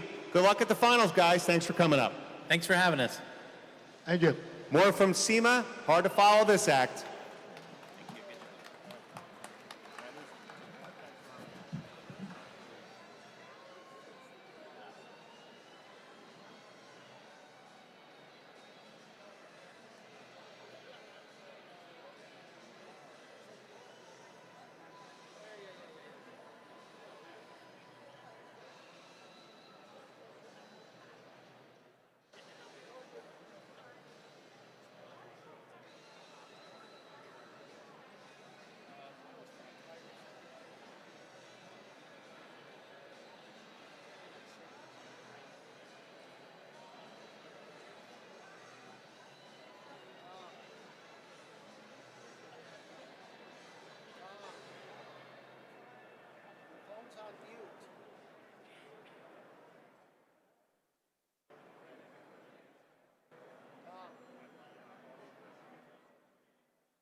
display here on Wednesday at SEMA. My name's Hannah Rickards, and I'm so excited to be joined here by Austin Prock and Brittany Force. Thank you both for being here. No problem. Glad to be here. Yeah, thanks for having us. Absolutely. How's your SEMA experience so far? It's been good. Got another full day today, and I had a full day yesterday, but just left the Lincoln Electric booth, signed some autographs over there, and they cut me this sweet chain out on the laser cutter over there, so props to them. I was going to say, this looks like kind of a Flava Flav situation. It looks awesome. Thank you. Happy to be here. Yeah, we've had a busy couple of days. Today, another full schedule, and hanging out, signing autographs, hanging out with the fans, but it's been two good days. And a very good weekend for you as well. Congratulations on your win. Thank you. I know I've always wanted to win Vegas. I drove SuperComp A-Field here, and I've always wanted a Vegas win. It's one of my favorite racetracks. And this Advanced Auto Parts team, we're really, figuring this car out at the right time. We're chasing down a championship. We're currently sitting 2 in points, and we're only 16 out from the number 1 spot, so we feel good going into Pomona, but just want to get there now.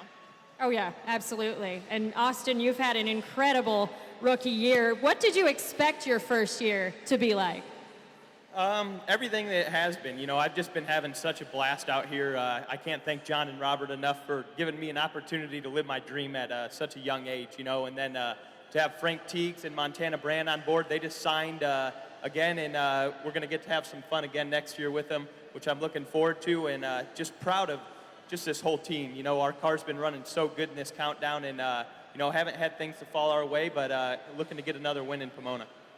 Absolutely, and of course you come from a racing family. When did you know that being a professional NHRA driver was what you wanted to do? I've wanted to drive a race car since I was knee-high. Ever since I could think, I would run around in my little driving suit costume, every day of the week, and it's just all I've ever wanted to do, So, Brittany, she put it to me in second round last weekend, got away with one by 2 thou, so for Pomona, I'm going to come there with a bald head and hopefully shave 2 thou off my ET. That's what's going to make the difference? I think so. So it's kind of like swimming. You just shave and all of a sudden, there you go. Okay, hadn't heard that strategy before. But Brittany, you were on an absolute tear Friday night going 338 miles an hour. Did you know before that pass you were about to go that speed? No, I wasn't expecting that speed, but really it's this team. It's David Grubnick, Max Savage. He's all about setting records and winning races, and I felt it on that run. I knew it was a good run, and when they told me 338, pretty awesome to hold that speed record with the entire team. And we actually hold the ET record out in Reading, so pretty awesome to do that. But winning the race, nothing's better than that. Oh yeah, nothing's going to top that for sure. But I remember earlier in the season at Sonoma, you went 335 miles an hour. Can you tell the difference really between 335 and 338? Oh yeah, you could tell she's pulling, she's hauling all the way. And like I said, on that run, I wasn't expecting to go that. We were looking to run a 68 on that run. We went 65. And 338, yeah, you feel it pull, all the way down the racetrack. And that finish line, that sand trap comes up much sooner than you're expecting it to. And also, you threw down in the final round as well with low ET. How big is it for you to win on a pass like that? It just gives us, the entire team, confidence going into to Pomona, the final race of the season. We're chasing down that number 1 spot, but we're in a really good position. Low of the weekend, pretty outstanding to do that in the final against Torrance, the guy we're chasing down.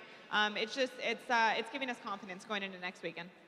Absolutely, and speaking of Torrance, he was who you faced in the final round at Seattle. What was going through your mind as you're lining up for that match? I knew we were going to make it to a final round this year, and I wanted to race Steve Torrance, because he's the champ, and I told him I was coming for him at Pomona, the first race of the year. So to stop that Capco train, I think he was on like an 8-race winning streak between him and his dad. To stop that train, the rookie beat the champ, and that's all I could ever dream of. So you said you knew you were going to a final round this year. Did you expect to have a win in your rookie season? Yeah, I think we had every piece of the puzzle. We have a great organization that we race for, John Force Racing, have great sponsors and a hell of a team and crew chiefs. They've done an excellent job all year long. It's been an uphill battle, starting from scratch. you know, when we got the call that we were going to Phoenix test, we had 2 crew chiefs and me, and that was it. So to see how far we've come in a short season, it's just unbelievable. It's been awesome to watch, and of course you're nominated for the Auto Club Road to the Future Award as well. How special is it even to just be in the running for that? Oh, it's awesome, you know, to be able to bring that home to John Force Racing with Auto Club, you know, of Southern California sponsoring Robert Height's car, that would be very cool, and we'll see how the cards fall. Exactly. And now, Brittany, a couple nights ago, you got to do something very unique here in Vegas. I saw you doing a scavenger hunt with a couple of veterans. How did that come about, and what'd you do on the scavenger hunt? Yeah, actually, it was a lot of fun. Advanced Auto Parts, they've been doing the last 3 races. Challenging Force is what it's called, and they got me out on an ice rink just a couple weeks ago. And here in Vegas was a scavenger hunt with Building Homes for Heroes, 2 of their veterans. We had a blast. They just gave us a checklist of certain things to find out on the drags or out on the strip, and we pretty much got 8 out of 9, I think it was. So we did pretty good, and it was just fun. They're just doing some fun things for social media, and we had a good time. What did you specifically have to find on the hunt? We had to find a penny that was from the 80s, 1980s. We had to take photobomb, a group selfie. We had to find a rose. I mean, just a bunch of random things, but we nailed it. How many people did you have to ask before you found a penny from the 80s? We got smart about it and went right to the Las Vegas gift shop. That was another one. We had to go pick up a Vegas souvenir, and I asked him to dig through his penny drawer, and we found our penny. That's super smart. Good job. Yeah. Have you had time to do many other Vegas things while you're here? No, it's strictly business when we're here, you know, getting up early, heading to the track, and, you know, focusing on the job at hand. You know, last night, me and Brittany, we went out and got a nice sushi dinner, but that's about the most fun we've had. It's always fun. So you're doing it right. Absolutely. So we're wrapping up the season. We're talking about this being your first year. What are you most proud of from your first year in Top Fuel? Getting that win for sure. You know, and one thing that just happened recently in Dallas, we got the track speed record there, 334. It's nothing to hang with Brittany, but you know, I'm always a big speed fan, and you know, have my name on that list, that's pretty cool. That's very cool. And Brittany, you've had an amazing year. 8 number ones, 2 wins. What are you most proud of from your season? Really, it's just our season overall. We came on this year with a new sponsor. There you go, thanks. We came on with a new sponsor with Advanced Auto Parts, new crew chief, an entire new team. And just really finding our stride early on. We won in Houston 5 races in. And then the fact that, you know, we set records and we're in the hunt for a championship. So just overall our season, a new group and getting the job done.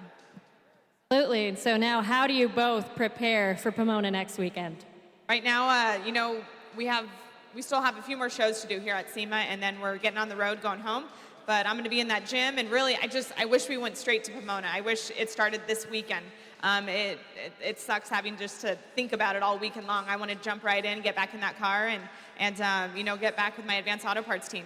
But really, it's just you know, staying motivated, finding that focus. And it's just 1 weekend left, so we're gonna throw down, we're gonna go for it. Absolutely. Austin, do you feel the same way? Yeah, absolutely. You know, just gonna relax and you know, just make sure I'm ready for it. Like she said, these off weekends are painful in the countdown. You know, you just want to get there and go do your job and see how everything shakes out. But definitely looking forward to it. We have a car that can definitely go there and win. I feel like we've had a car that can win throughout the countdown. So it'd be awesome to finish out the year with 2 wins, you know, and that might lock up that Rookie of the Year deal. Absolutely. Can't wait to see what happens. And I know you have a busy schedule, so thank you both for taking the time to be here today. Thank you. Thanks for having us. Yeah, thanks for having us, and thanks to all the fans for coming out. Exactly. Brittany Force and Austin Prock here on the NHRA stage. More interviews to come right here on NHRA.com.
All good?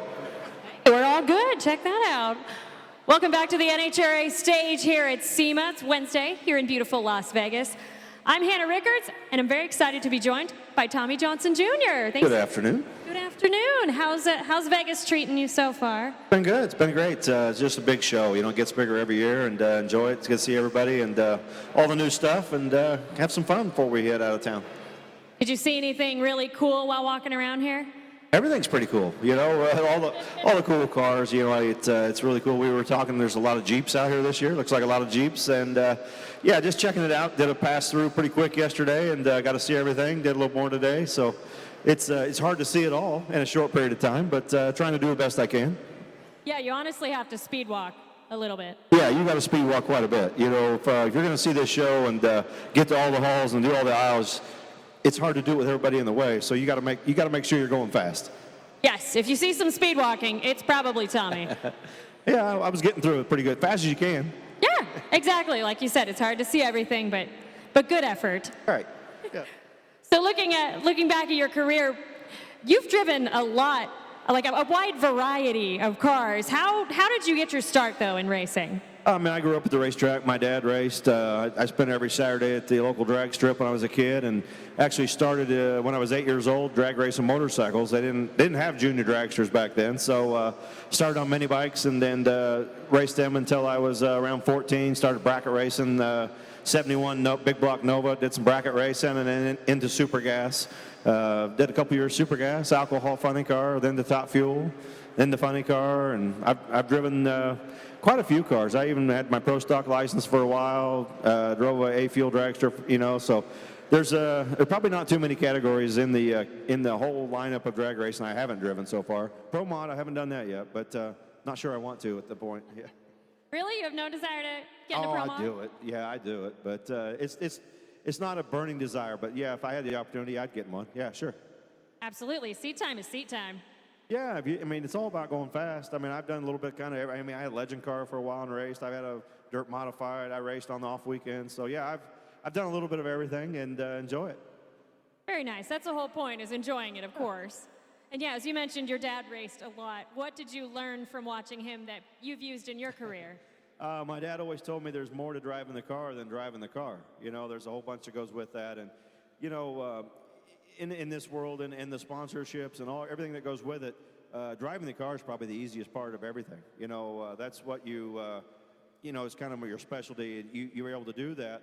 But the rest of it is the business side of it, the appearances and the public speaking and all that. So that's the stuff you have to learn. You know, I knew how to race. That was easy. But once you get to the professional level, it takes the whole package, and that's the stuff you have to work on, you know. And it's, you know, that's not the easiest part. It's not the most fun part. But if you're going to be able to do the fun part, the driving part, it all goes in with one. So, yeah, it's been a lot learned over the years, you know. I mean, you grew up watching your dad race, so you definitely learned something. If you made it to this level, you must have kept your eyes open long enough to learn something. Exactly, and something I didn't know about you until I was preparing for this. So you've also won races in 6 different countries. How have you been able to race around the world like you have? Yeah, it was interesting. You know, I didn't have a full-time ride on the NHRA circuit. I think it was in 2011, and had the opportunity to be able to go over to Europe and drive a top fuel dragster over there. The year before, I had driven for Don Schumacher, and we went to Abu Dhabi and raced top fuel dragsters and was able to win a trophy over there. And then Europe, we raced in the UK, we raced Finland, Sweden, and then I've raced in Australia for the Rapisarda team, and was able to go down there. Growing up, it was always a childhood dream. I always wanted to go to Australia and race down there, and to be able to go down there, I've actually won a funny car race down there and a top fuel race down there. So, you know, as a kid growing up, wanting that so bad to be able to do that, and now been down there several times and have a couple trophies from down there. It's like, yep, check that off the list. But was able to get it done, and just really a cool thing. You know, I don't know if there's anybody who's ever won that many races, you know, in 6 different countries, and so it's just something that's maybe you got nobody else does. It wasn't what I planned on doing. I'd rather have been on the full-time tour here, but in the meantime, it worked out and was able to do it and got something in the record book that nobody else does. Yeah, exactly. That's a stat that seems to be unique to you, so that's amazing. Yeah, it's not over yet. There's still races to go. I mean, there's Germany and a few others, so you never know. One of these days we might add some more to that. Oh, that'd be so cool to see. Yeah, I don't know. I think we could probably get it up to.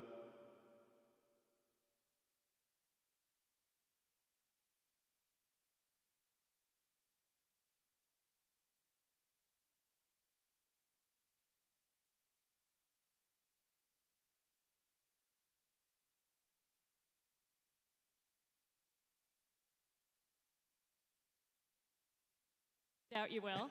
Oh, it's cool, but to be able to travel the world and yeah, the culture's different and the everything is a little bit different. Sometimes you drive on the right, sometimes you drive on the left. But once you get to the drag strip, it's all the same, And when we were racing in the Middle East, it was interesting. What's this going to be like? And as soon as we fired the car up in the pits, they all huddled around the back of the trailer to watch, And when you shut it off and you look back there, you thought, well, this is no different than the U.S. So it was kind of cool to see. Everything outside the drag strip is different. Everything at the racetrack was the same. So yeah, even though they're very diverse places, there's a universal aspect to it. Absolutely, very universal. I think drag racing is pretty universal. It's the same everywhere you go. It's from here to there, and who gets their first wins. When you break it down, you're absolutely right. Yeah, it was cool, and it was a little different when we fired it up. It was you turned around and looked when we got out of the car and. Everybody was in a robe, so it was just a little bit different, but they still did the same thing. They all huddled around and wanted to smell that nitromethane. That is definitely universal. That is the glue that holds us all together. That's it. And you are also one of only 16 drivers to win in both Top Fuel and Funny Car. Both categories are so competitive. How were you able to win in both? Do it a long time, you can win in both. But yeah, I think this is my 30th year of driving a nitromethane car, either Top Fuel or Funny Car. So, just raced Top Fuel. I came from alcohol Funny Car and went to Top Fuel. My dad wanted me to drive a dragster because they were having so many fires in the Funny Cars at the time. So, made the transition to a dragster and was able to win twice in Top Fuel. Back then, we had our own family team, and then made the transition to Funny Car with Joe Gibbs. I went as a hired driver. We sold our team and became a hired driver and won a Funny Car race in '99 for Joe Gibbs, and it was cool. That put me in the record books as doing both. I think at the time I was 13th or 14th, and that tells you how tough it is to do. That they've only added that many people since then, And Sean Langdon, I think, was the last to do it. And I sent him a text, said, "Welcome to the club," So it's a neat little thing, They're very different to drive. They're very different vehicles. Yeah, the only thing that's the same is the engine.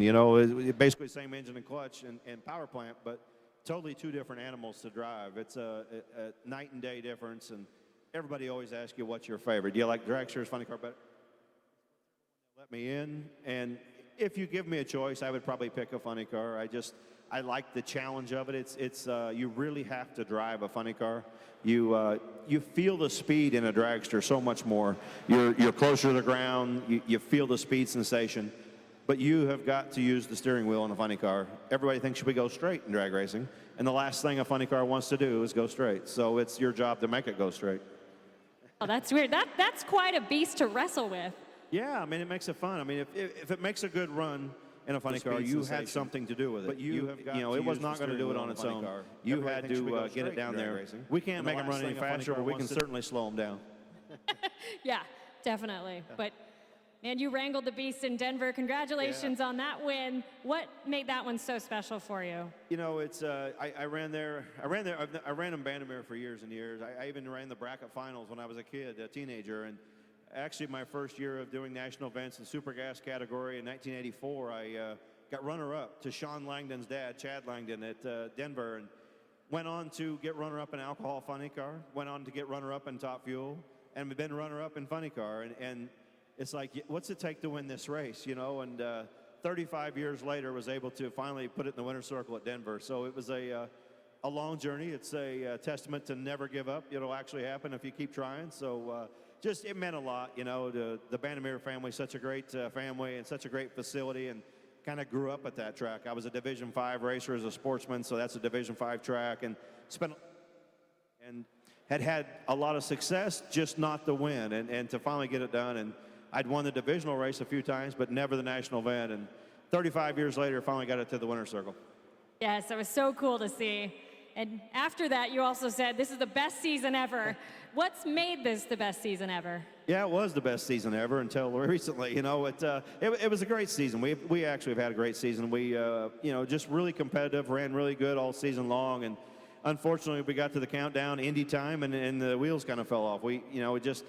These cars are so hard to maintain and run at a competitive level all the time, and you can struggle at a moment's notice. You look at it wrong and it won't run right, you know. So we struggled a few races in the countdown, but last weekend we were able to come back and get the car running really well. Qualified number 2, and unfortunately ran into the wrong round and come up a little bit short, but still a good weekend, great numbers. So maybe we'll go out here and try to finish on a high note, you know, finish it off strong. But it's definitely been a great season. I think we've been in 5 finals, couple wins, and just a really good season. Very cool. And of course, being the Make-A-Wish funny car has to be very special. What are some of your favorite moments of being involved with Make-A-Wish? Yeah, it's a really neat deal to have the kids come out on Saturday and entertain them and let them, we take pictures, sign autographs, let them take pictures of the car, and to let them come out and be a kid for the day, you know, and their families get to come out. Not only the kids are going through it, but also the families as well. So to see them come out and be a normal family for a Saturday afternoon and cheer on the Make-A-Wish car, and it's really been an eye-opening experience to see, if you have a good weekend, it's not that big a deal when you see what they're going through. And to be able to grant some wishes, we were able to grant, I think, 4 wishes now at the racetrack. And to have Austin, he and I did the 2-seater, and we were able to win a Wally. And his wish was to be a race car driver and win a Wally for his team. And we were able to do that, you know, and present him with the Wally at the top end and parade him back in front of the crowd in Vegas, a standing ovation. And I told them they don't give me standing ovations, you know, so it was really cool to be a part of that and just to see how first class of an organization it is and see what all goes into making these wishes happen and what they mean to these families. Absolutely. That's very important, and that's really what it's all about. At the end of the day, that's what it's all about. Yeah, they have a great time, and we have every Saturday we have a great group of kids coming out to the track. So it's been a great experience. Very cool. Now, away from the track, you seem to always be doing something interesting in your free time. Yeah, I like to build things, and then you would think as somebody in the automotive world, you would build cool cars or build something out of metal, or I went the other direction. I do woodworking and I do glass making, make candles out of bottles. So I keep myself busy. My wife and I started a candle business, selling candles out of wine bottles and beer, liquor bottles, any kind of bottle actually, and started that. It kind of took off by itself, and do a lot of woodworking.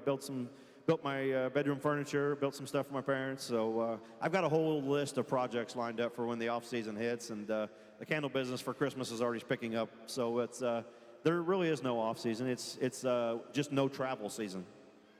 Yes, you're still super busy. Still going to work, just not going to travel. Yeah, sorry, I may contribute to that. I was just talking earlier with Ashley about, I should get a candle for Christmas. It's a perfect gift, It is a perfect gift. Yeah, go on Etsy, TA Candles. Check it out, man. It's been fun. We've even kind of advanced it. I've made some out of blower pulleys off of the race car. I've made them out of the pistons of the race car. So, yeah, it's a very unique little gift for somebody. So they seem to do well at Christmas time. Very cool. Yeah, I'm sure you're about to see a little uptick. It's already started. There's orders when we get home. We got to ship orders already. Oh, perfect. Yeah, so you're already going to be busy when you get home. That's right. Yeah, it's just go home for the weekend, ship some candles, and head off to Pomona. Just a cash.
back here.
Ways that's his personality, but how excited are you, sometime in January, February to get back in a nitro funny car and step on the gas? Yeah, I've been thinking about it every single day. Watching the races on TV, talking to my friends and just keeping really close track of everything that's going on in NHRA. Man, we start testing in a couple weeks. So I'm thrilled about that. And I was able to join forces with two of my favorite guys out there. Del Worsham, who was my mentor from the start. He taught me how to drive a funny car. I got to work with him over at Holley Motorsports. He's a good friend of mine. Nicky Bonifani, I've known him since the alcohol funny car days because we ran Bonifani clutch parts in our car, in our alcohol funny car, so it's good. We got the dream teams coming back. So what did you miss about it the most that made you want to come back? Driving a race car that goes over 300 miles an hour. What else would bring me back? That was almost a dumb question, but I had to hear your answer. And that was the right answer, honestly. Yes, of course. Unless you've done it. I've never done it. I've driven a supercomp car like you have, but Right. the idea of going 330 in a race car, it's mind-blowing. It's funny, I had some opportunities to drive a Pro Mod or, an alcohol funny car. And once you go nitro, you just don't go back. It's hard for me to do anything else. I love it. Yeah, it's tough, but I loved alcohol funny car racing. Some of the most competitive teams were out there, and it really made me worth the time. It was what brought me to nitro. I mean, if I didn't spend those 5 years in alcohol funny car, I don't think I would have transitioned as well into nitro. What I love about your career, the arc of your career, super gas at a points race, right? Not for very long, though. Yeah, but you tried, you kept going, I want to go again. And you're like, no, you got to wait your turn. And you're like, I want to go again. And I just came out of nowhere. People were like, who is this girl? And why are you back in the staging lanes? You got to go refill your car. And then Super Comp, you won a Super Comp race at the Sports Nationals. Yes. And then you paid your dues big time in an alcohol funny car. Yeah, definitely. That was a bit of a stretch. Going from a Super Comp dragster to an alcohol funny car was just a big jump, and I had never done anything like that in my life. So it was quite a learning curve. But like I said, the transition from alcohol funny car to nitro funny car, granted, it was a lot faster, but just getting, that short wheelbase down and the movement and, behind the wheel, it's, you need that. You really need to learn that aspect of it, because that's what really separates it from the top fuel dragsters. Now, what we know, what I've, from seeing your post on social media, Del Worsham, crew chief, Nicky Bonafonte, co-crew chief, I mean, two of the best, two great friends. I mean, the stories they tell alone are worth the price of admission when they're working on the race car. Matt Bynum, I believe, is going to be the car chief. Yes, he is. The greatest hair in drag racing, basically. Yeah. And he drives a nitro funny car. He drives a The Nostalgia car. Delta, yeah, he's a great guy. I've known him for a while, too, so we're excited. It's never a dull moment. I know that much. It's going to be fun. So any body style you could talk about yet, or is that yet to be revealed? I can't really talk about manufacturer right now. Okay. And I also can't talk about sponsors yet. But I have them. I have the manufacturer. I have the sponsors all set up. But they're getting ready to put out a press release themselves, so I can't really discuss that right now. But yeah, so one car team, no hospitality this time. We're just gonna go straight out and race. So that's a good thing. yeah, clean and mean. No interruptions. You've won the U.S. Nationals. Yes, I got my ring on. I had to wear it because I never get to wear it. Nice. The U.S. Nationals champion. I mean, you've won several races. So what's it like going to be back there at Pomona when you're looking over, seeing Robert Height, seeing Matt Hagen, seeing, John Force, and some of the other, Bob Taska's got a good car. Yes, Taska does. I've spent some time with Taska on the East Coast, actually, so it's nice to see him back and doing really well. He's had some great success. It's just going to be like coming back home, really, it's what I know. Being out of the car has been great, to spend time with the family, but I can't tell you how many times I've just kind of sat at the house going, man, I should be doing something right now. I should be in a race car. So it's been good. I've been on my motorcycle a lot, watching the pro stock bikes a little bit closer now. Have a new respect for those guys on two wheels. It's almost as good as racing a funny car. Now, what does Dad think about this? Excited. He goes, so I guess we're going racing again, huh?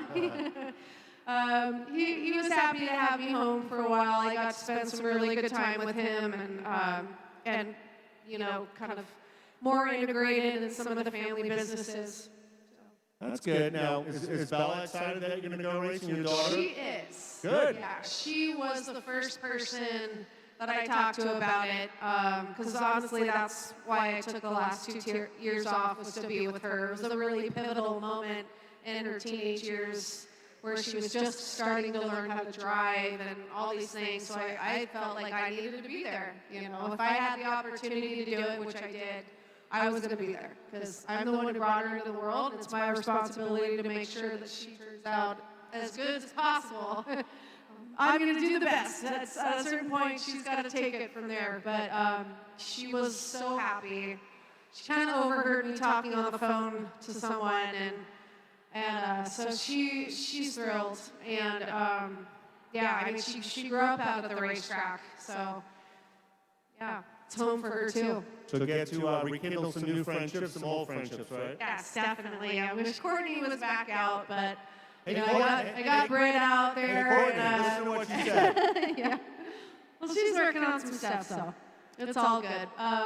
But yeah, it's nice. I guess I'll be the only female for the time being in Nitro Funny Car. I'm sure it won't last for very long. But That would be a good thing.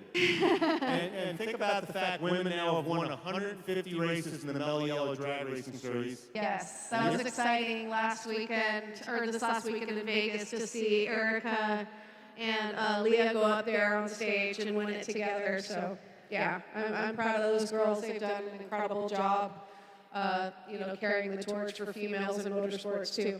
A couple random things. You still got the Chevelle? Always. That car is amazing. She has 66 or 67 67 Chevelle SS. I will never sell it. You'll bury me in that car, just so you know. It is absolutely flawless. It is like, for me, that is like the ultimate. Your funny car is cool, but that Chevelle is really where it's at. It has my heart. I love that car.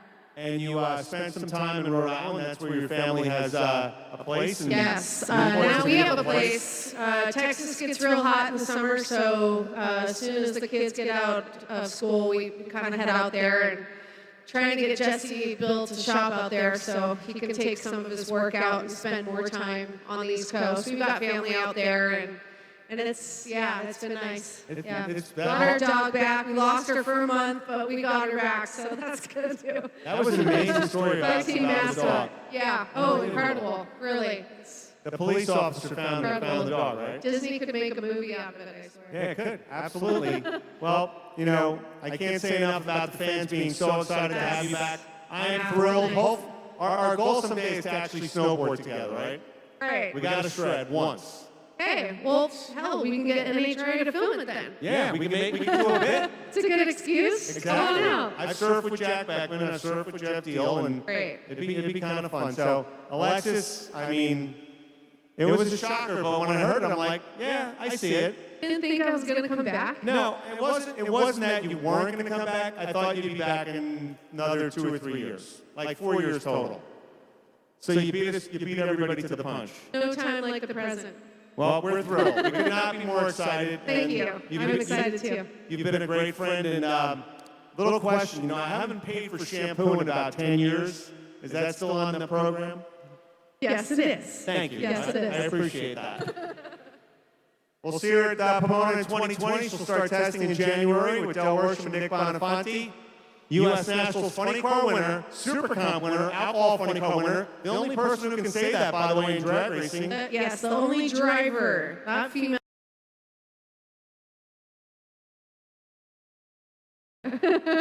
Alexis, it's, when you're talking about 2 females in the class, me and Courtney, it's like, who's the fastest female this week? Exactly. That's not why we're here. We're, to be the best driver we could possibly be, no matter what. So. Race car driver. Yes. Car doesn't know the difference. What doesn't? Thanks for joining us, Alexis DeJoria, and we're thrilled to have you back. Thank you. It's good to be back. Hey, it's a thrill to interview Alexis. More interviews coming up here at the NHRA stage, and that was a lot of fun. It was. Thanks. Thanks, man.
Welcome back to the NHRA stage here at SEMA 2019. I'm Hannah Rickards, and I'm excited to be joined by Troy Coughlin Jr. Thanks for being here. Hey, thanks for having me. It's always a delight being here at SEMA in the NHRA booth. It doesn't get any better than this. Doesn't. I saw you've been hanging out here a little bit today. Have you had time to walk around and kind of scope everything out? A little bit. Seen some great vendors that we have available at Jegs, and a lot of exciting stuff, that's for certain. So many cars and trucks and Jeeps. There's so many things I want to have. So I can see my wife kind of cringing right now. So look out. Look out, bank account. It'll be fine. It'll be good. It's all good stuff. We're going to make it. Yes, exactly. Now, it's been really fun to watch your racing career, and you're a third-generation racer. What have you learned from watching your father and grandfather's careers? Oh, tons. You know, I'm one of the luckiest kids in the pits, that's for sure. Between all 4 and 5 of them, they've raced so many different classes, and it's all about focus. It's all about, you know, mental stability and self-control, and just, you know, keeping your mind where your butt is, you know, just being in the car you're in and being in the moment and just being focused and competitive and really enjoying it and really enjoying your team and appreciating your team and just enjoying it, just the love of the game. Exactly. That's the whole point, really. And so like a lot of the stars of our sport, you started in juniors. What did you learn from your time in juniors that you still use as you drive in these other classes? Well, the cool thing about the Junior Dragster series is you learn the basics, the staging, the turn-off, you know, the basics, the etiquette of the sport. So between that and just the way you work with competitors and the way you work with, you know, your team and you work with yourself, and it's, you know, how to compete in drag racing, how to really compete in drag racing. I mean, there's more to it than just flooring it and getting to the finish line and seeing who wins. I mean, there's so much more to it. So that's just scratching the surface there, but it's definitely a must and a big advantage for our generation. Yeah, absolutely. You can use that no matter where you go. Absolutely. And also at 14, you kind of started like a sort of a side hustle when you were racing juniors with the engine building and the dyno testing of those engines. What gave you that kind of entrepreneurial spirit? Well, we had a couple broken junior dragster engines in stock at Jegs, and they were just sitting there. And years prior, my dad had bought a Land and Sea junior dragster engine dyno. So I said, Dad, can I get this engine, and can I, you know, me and some of the guys in the shop, can we fix it and put it on the dyno and start it, make sure it runs, and sell it and try and make a little bit of a profit off of it? And he said, yeah, sure, go right ahead. If you think you can do it, go ahead. Off we went. That's such an impressive business mind to have at 14 years old. Well, my grandfather, Jake Sr., that's somebody I've always leaned on for advice when it comes to life, business, and racing as well. So between all the phone calls and all the visits, I mean, I've wore him out, that's for certain. And it's been an absolute honor to learn from him. So I'm really lucky. Absolutely, you have some of the most impressive people to learn from who happen to be family. So that's very cool. Definitely lucky. We have a lot of fun. Yes, good. And also, so from there you went into Super Comp, where you won one of your 2 U.S. Nationals titles. Man, how hard is it to win at the biggest race of the year in such a competitive class? Well, it's 8 rounds. You show up on a Tuesday, and you're trying to make it to that Monday. And all I can tell you is when you pull under that arch at Indy on Monday, you're worn out, your stomach hurts, your eyes are bloodshot, and but you're honored to be there because there's so much history there. And it's something I've always held near and dear is history, so of the NHRA, and it's just, there's nothing like it. It's the ultimate element to be in the final round of the U.S. Nationals, so it's extremely exciting, and to have won it twice is an absolute honor. Yes, it's a huge accomplishment. Very cool. And you also got to race Pro Mod alongside your dad in 2015. What did you enjoy?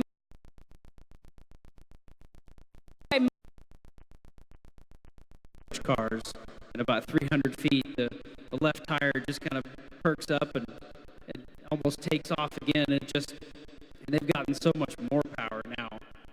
So, you know, it's amazing. I give my dad all the credit in the world for just how well he does drive those things. I mean, he he can get anything down a racetrack. He's absolutely phenomenal behind the wheel. So that guy has taught me a ton about car control, and I give him a lot of respect because that thing was definitely challenging at times. It was a lot of fun. Being next to him was a huge honor. I mean, that's my childhood hero. So being next to him was huge. It was a lot of fun. Yeah, absolutely. Those are really special times to have. It's cool you got to do that with your dad. So you've driven in so many different things, as we talked about. Did you have a favorite that you've driven? That's tough. That's really tough. You know, the top fuel dragster is really cool, especially from about when the clutch locks up, when it really takes off. It's pretty awesome. But the Pro Mod car, like about that, when the boost comes in about 300 feet, I don't know. I really love the competition. I think that's my favorite part in all the classes. So being competitive is probably my ultimatum in being where I'm at. So I like them all. It's so hard to choose. Yeah, that's a very tough decision. Didn't mean to spring that on you. It's all good. It's a part of the deal. It sure is. Is there anything else you'd like to try driving you haven't had a chance to yet? You know, if opportunity arises, I'll drive anything. Anything I can find. I'd love to drive anything. Very nice. That'd be cool. May as well try it all. These are all amazing. It's a great sport, and I can tell you, if you haven't been to a drag race, come on, let's go. You got to. Yes, totally different in person than watching it on TV. Very sensory. It's extremely sensory. You've never seen anything like it. You got to get there. Yeah, 100%. Have to go to the track. And now, as you mentioned, driving the top fueler at 328 miles per hour, that makes you the fastest member of the Coughlin family. Do you ever bring that up at family functions? No. You know, I kind of pick and choose my battles when the time's right, because there's so many of them, and they all have such big accolades. You know, they're champions. You know, so I'm still kind of learning my way and trying to build my resume up. You know, Uncle Jeg has 81 national event wins, and my dad has 3 national championships, and is the only turbocharged driver to win a national championship in Pro Mod. So I got some work to do before I can start putting some pokes in at the family dinners. Yeah, fair enough. You have to play those cards correctly. Absolutely. So ultimately, what do you want to do in your racing career? What's your bucket list? Well, I'd like to jump back in a top fuel dragster.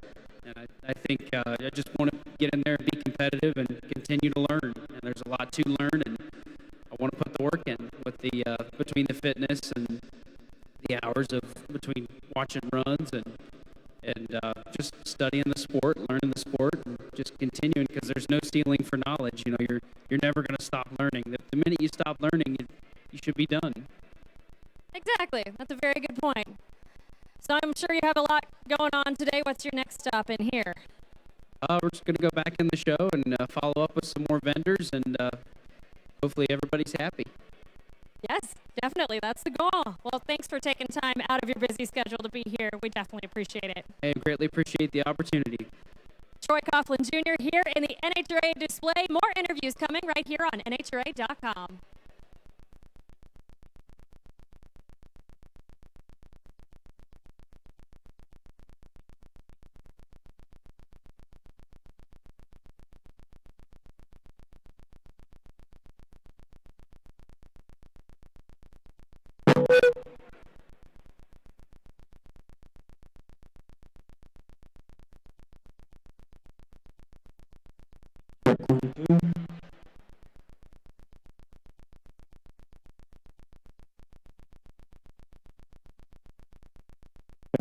Check 1, 2.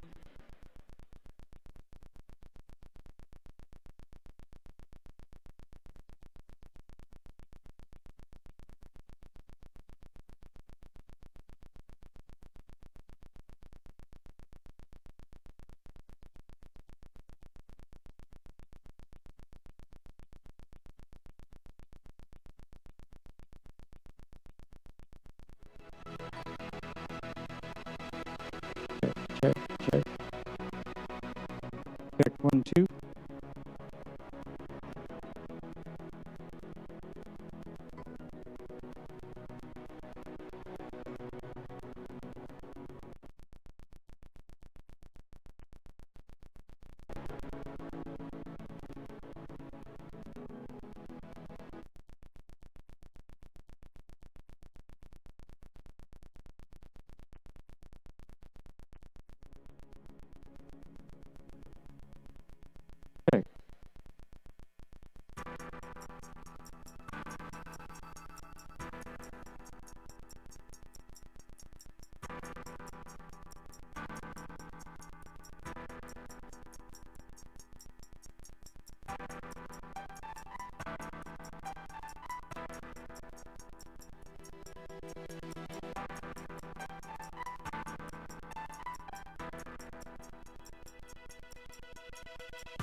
Check 1, 2.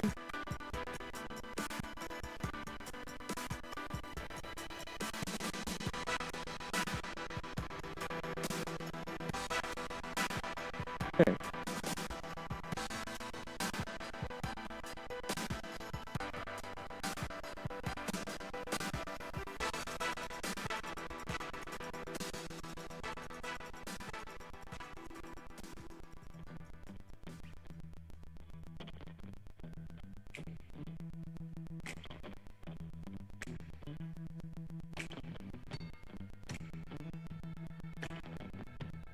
Okay.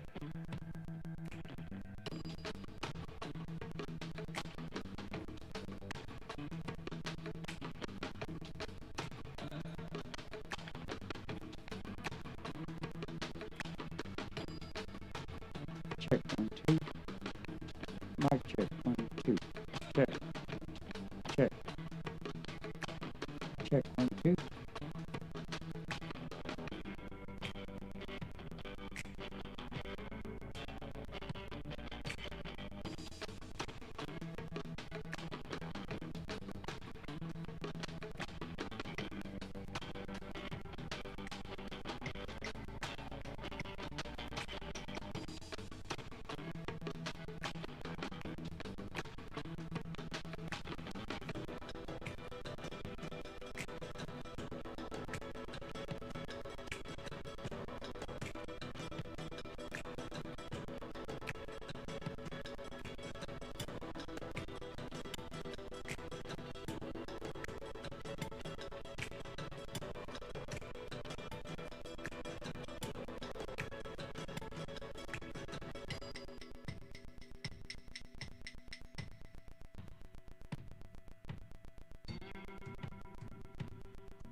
said the driver makes a difference. Clearly, you're a very good driver because you have 3 championships and 29 wins.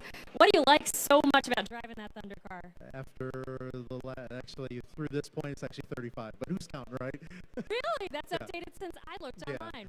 Thank you. So, yeah, I mean, really, the biggest thing about it is, well, there's a couple things. As a racer, it keeps you sharp. It keeps you mentally fresh, and it's just anybody who's ever driven a race car will tell you the only time you have to yourselves is when you get in there, you put the belts on, you put the helmet on, everything else is tuned out. The cell phone's not ringing, somebody doesn't want a piece of my time. It's me, a machine, and yes, I control a lot of it. There's factors out of my control, as you know, any racers will tell you that. But it really allows you to really look at things from a different perspective, and it keeps you mentally sharp, keeps you fresh. I'll tell you, winning is the best, but competition and camaraderie is just as important with it. Yes. Oh, man, that's so fun. And like you said, it gives you a different perspective coming into the work you do now. How did you get started at Old World Industries? So actually, I've had many roles there, but the majority of my career has been in marketing, and being a racer and being an event guy, I've just naturally gravitated to it. And as people started to understand my background and what I had the capability to do, I got more and more immersed in it. And I've been privileged to see a lot of different forms of sport, but from the time I've started, and this is going way back, we had the Split Fire brand. I was very involved in that. Jim Yates and Pro Stock was the very first driver I worked with back in the days when him and Warren were just neck and neck. So I've been fortunate for the majority of my time there to be involved in this great sport. Oh, yeah, that's a really cool history. You got to be involved with some great drivers early on. Absolutely, absolutely. And then all the way through now to today with our sportsman programs, you know, congratulations to Dwayne Shields for winning this weekend, first time in 3.5 years. I feel so bad for my friend Dan Fletcher. So close. I was really hoping he was going to tie Manzo on Sunday because he's more than earned it. The guy's the hardest working guy I know out here, and I'm not taking anything away from these pro guys, but to do the things he's done, I mean, you got to think about it. To win at the level that he's winning at, win sportsman level, you're not going 4 rounds. You're going 6 to 7 rounds. You have to be machined to do that and do that over 100 times. Him, David Rampy, those guys don't get the credit that they really deserve of being the drivers that they are. No, they are truly incredible, and the stats they have behind them are just insanely impressive. You're absolutely right. Absolutely. So in what ways have you seen Old World Industries benefit from a relationship with the NHRA? So it's a great question. It's a great question, and obviously there's a lot of different ways. So we talked about the sportsman program. I would definitely be remiss if I didn't talk about Mr. Force, Mr. 150 and 151 now. From our standpoint, again, we make automotive products. So antifreeze, Blue Def is a diesel exhaust fluid. We're the leaders in the category, but a lot of this is heavy duty and trucking besides automotive. We have the voice of the sport in a lot of ways. He's a former truck driver, and he's not afraid to tell you that. And with that being said, it comes full circle. When I can bring John to an automotive event, or I bring John to a trucking event, heavy duty event, it automatically resonates because there is that common bond of trucking in the background. And from our standpoint, what people don't realize is all of these major teams are mini trucking fleets. So, for example, you know, John has 10 rigs running down the road to support all 4 of the teams, hospitality, and everything that goes in the program. For us, it's a great test bed where we don't talk a lot about it, but there are a lot of products that we utilize them for R&D. Oh, I didn't realize that. So this is a good proving ground for you guys as well. It's a great proving ground, and as we found in the trucking industry, most of your mid-sized to small trucking fleets are 10 or less. So John is really an owner-operator truck fleet in himself, as well as a lot of these other pro teams. Exactly. Hadn't thought about that. That is very cool. So it's a perfect place to be. Great relationship. Absolutely. Couldn't have a better billboard than the Force team, of course. Absolutely. Very nice. Has John tried to talk you into drag racing yet? Oh, there's a lot of people that have. I actually was joking with Fletcher over the weekend. I said, you know, maybe I should go do this. And he looked at me. He says, no, you don't want to lose by 1,000th of a second every day and have your life depend on it. Yeah, Dan, maybe you're right. But it's fun. But it is fun. I have had the privilege to do a couple of the customer races, and I've been able to do a couple of different schools, and it's a blast. I would do it in a heartbeat. Yeah, absolutely. Those are really fun. It's a fun way to show people who maybe haven't even seen a drag race before what it's about, and then put them in a car and have them race. Absolutely. Yeah, and that's very cool. You pointed that out as well. Yep, exactly. What are your other favorite aspects of Old World Industries being involved with NHRA? Well, a lot of it it's the fans and the fan interaction as well. What I love about this sport, and I've been fortunate in this career to be able to see most major motorsports, the access that you have at an NHRA event is second to none. Drivers are at the ropes. They're always there. They're signing autographs. From a sportsman level, you can go talk to your favorite drivers any day of the week. They're always there. Most of the time, they'll bring you back in the pits. You get a chance to go sit in a car, get a picture taken. NHRA has done a great job trying to get the youth movement back in the sport with the YES programs, with also some of the, 1,200 get in free programs. That's what's needed. And then the last piece of that is now just having the access that you have. It comes full circle. If you get these kids in early on, they get excited about the sport. And frankly, from a sensory overload, now that you've got all the other pieces, nothing can compare to a fuel car that accelerates 0 to 100 miles an hour in 60 feet, 0.8 of a second, something like that. Isn't that what it is these days? I believe you're right, and it is entirely mind-boggling when you break it down like that. Yeah, exactly. I always tell that to any customer I bring back that, you realize from the length of this semi, this car's gone from 0 to 100 miles an hour and done it in less than a second, and it's mind-blowing. Especially when I bring an engineer back there, then they are just gravitated to this thing. They want to know everything they can.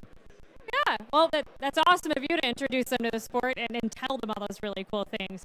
You're also a great representative. Well, thank you. This is fun. For me, yeah, this is a job, but I get to go do something that I genuinely love on a daily basis, and I know a lot of people can't say that, so I'm very privileged in that. That's really cool. Your enthusiasm is contagious, and I know you have other places to be very soon, but I just wanted to ask you, what are you most looking forward to about the 2020 season? Well, there's a lot of things, but I'm gonna throw the gauntlet. How about championship number 18 for Mr. Force? Oh, you heard that here first. That is a very cool prediction. And thanks so much for taking the time out to spend some time here and just gush about racing with me. This was really fun. This has been a blast, Hannah. Thank you. I appreciate it. Thank you, Brian. More interviews coming up from the NHRA stage here at SEMA. Coming up soon on NHRA.com.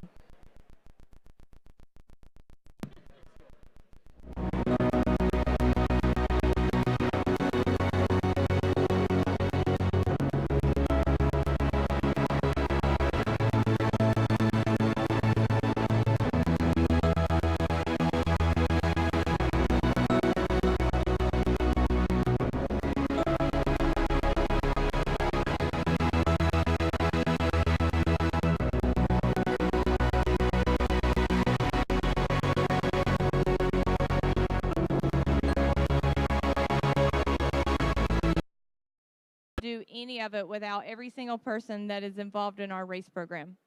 Absolutely. It takes a lot of support to do something like you do. It does. And I know that you're competitive no matter what, but what is it like when your husband is in the other lane? It happened this past weekend. Yeah. Actually, when my husband's in the other lane, we got helmets on, so it's all business there. But before that, either there's trash talking or I kind of just tell him, you better give me a good motorcycle. And he knows, and he does give me a good motorcycle. And then, it's fun, but you never want to race him. He always says that I make my best passes against him. So, he brings out the best in me. He's a 3-time champion, and, I want to be like him. I want to be a champion too. So, you got to be just like that to make passes like that if you're going to be a champion. Exactly. But when you did win your first national event, it was also against your husband in the final. How cool was it to be the first husband and wife final? It was great. When I had a tough road to get there. I had to take 2 of the Vance and Hines Harley Davidson bikes out in the second round in the semifinals. So I had a tough road getting there. I can't remember who he took out to get there also, but we knew when, I was the first pair in the semifinal and I won, and then he was the second pair. And when he won, that, as a team, that's all you want, to have both bikes in the final. It's a win no matter who wins. but I really wanted to win, so I told him he wasn't winning. So, but it was great. I mean, you couldn't ask for a better picture-perfect day. Absolutely. So you two are very supportive of each other. It also seems like the entire Pro Stock motorcycle class is supportive. I mean, how wonderful is that to be part of? Our class is very supportive of each other. I know people will come over and ask us if we have parts, and you know, we've had to ask other people if parts, and we're a big family out here, and we don't get to spend time with our normal family at home because we're always on the road. So our Pro Stock motorcycle crew, that's what I'm going to call us, they are our family because we spend more time with our Pro Stock motorcycle family than we do our family at home. So, and we're very close-knit. You know, this past weekend we all dressed up in Halloween costumes. We do autograph sessions together. We try to do the things that we need to do for our fans because we love our fans in NHRA. So it's really good that we're all so close together. Yeah, it's really cool to see, even when you're parading in front of the grandstands as a class. Stuff like that's amazing. It's great to see. We really like doing that stuff because initially that's what we're here for. We're here for the fans, and we like to do the fun stuff. We like to do the fan appreciation stuff. There will be some races that we bring our bikes out and let kids sit on our bikes, and we do an autograph session. You know, and that's what it's all about. It's all about getting the youth involved in our program and getting the youth behind us, and we have to be role models for children, and, you know, that's what we like to do as a class. You're great role models. Well, thank you. We try to be. Most of us, but we try to be. Yeah, we can definitely tell it. Yeah. So, I mean, it's been a busy week in Vegas. We do have an off weekend before Pomona. How do you use that to refresh and get ready for the finals? Well, what I'm gonna do for a little refresher this weekend is I'm gonna go shopping. I have been on the road since before Charlotte. I have not slept in my own bed at home. Luckily, I have all my dogs with me, so which is great because I probably wouldn't be here if I didn't have my dogs because it's really good to have them and be able to take them on the road with us. So we're going to do a little shopping, maybe a little gambling. We're going to eat at some nice restaurants, and we're definitely going to relax because it's been a tough 3, 4, 5 weeks on the road. And we're going to go to Pomona. We're going to put our best foot forward. We're going to try our best. I'm not going to say it's going to happen, but we're going to try our best to get Matt a championship because he is a couple points out of second. A Hail Mary would have to come for him to win the championship, but I've seen crazier things happen.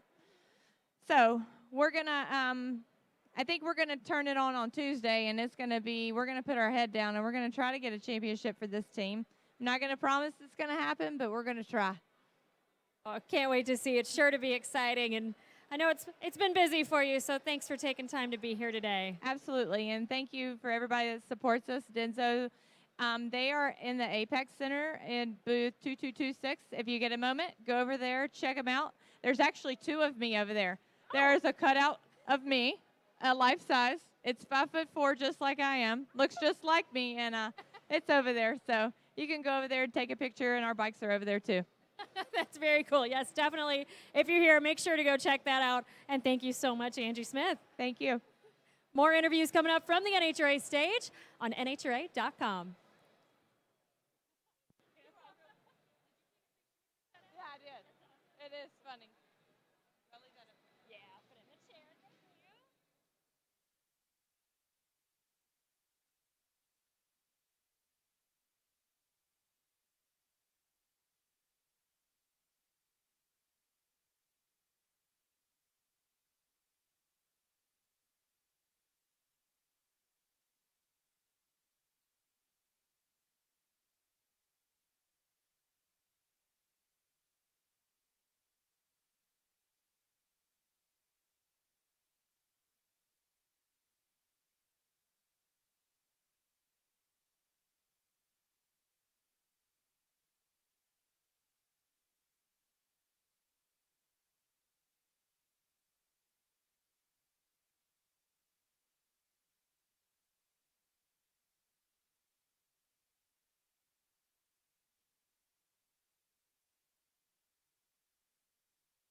How do you pronounce my last name? I was like, middle name, I don't know.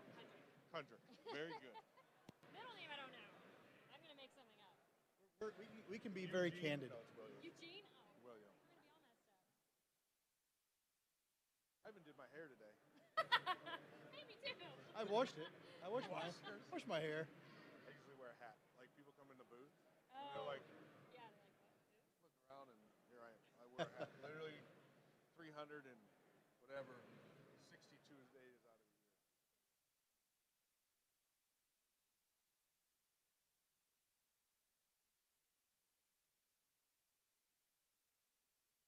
You gotta get the ones that fit right. That's what it is.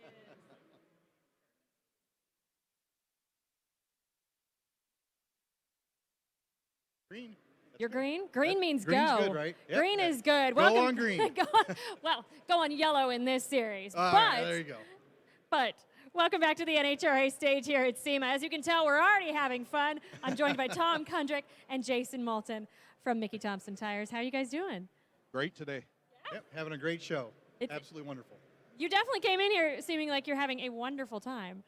We like to have fun at our job, you know.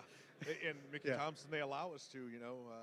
Me and Jason probably get yelled at a little more than the most employees, but we get to have fun and do what we want every day. That means you're doing it right, though, if you're getting yelled at, right? You're ruffling in some school, feathers. it was the principal's office. Now it's the HR office. But no. we have a good time, and we get work done. So Perfect. we get the best of both worlds. Exactly, you really do.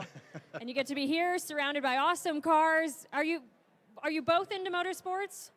Yeah, actually, both of us are car lovers. Green's go. Good, right? You know, since I was a child. Okay. We both own race cars, street cars, car enthusiasts, you know. What kind of cars do you have, Tom? I have a 2016 Mustang GT twin turbo. Oh, we're already having fun. sleeve I'm joined by motor. Tom Kundrick and Jason Moulton baddest way you from can Mickey make one Thompson Tires. nowadays. How are you guys Still doing? drive it on the street. Great today. Having a That great sounds show. awesome. Absolutely wonderful. What do you have, Jason? You definitely came that in list here is pretty seeming like you're long. having a wonderful We time. could be here for a while. We like to But have I've fun at got our job. several old Fords. Actually building a car for my wife Mickey right now. Thompson, So they allow us she's to, you finally know, going to get her hot rod. Me and Jason Oh, probably very nice. Yeah. That's more really than the best cool. employees, So you can but, both go we get to cruising. have fun Yep, and do what we want absolutely. every day. Very nice. So you were both into motorsports before you got involved with Mickey Thompson and NHRA? Yeah. Sorry, Tom. Yeah, my mom said when I was 6 months old, I was actually pushing cars across the carpet drag racing. So it's been in my blood for a long time. My family didn't race, but my dad was real supportive of all my racing. Always went with me. My wife, very supportive. So, hey, it's great. It's great to have the support behind you. And ever since I was a kid, my dad took me to the racetrack. He was a drag racer too, so I grew up with it. Once again, my wife is very supportive of it.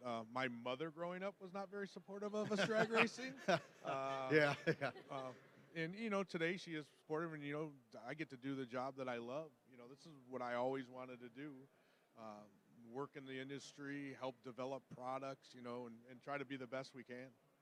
Very cool. So what exactly is your role within Mickey Thompson? I have the best role in the whole company. I'll challenge that.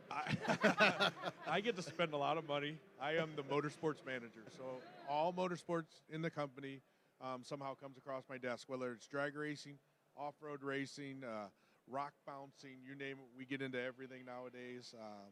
And I get to have fun. You know, I have 7 guys that work for me. We travel around to all the NHRA events.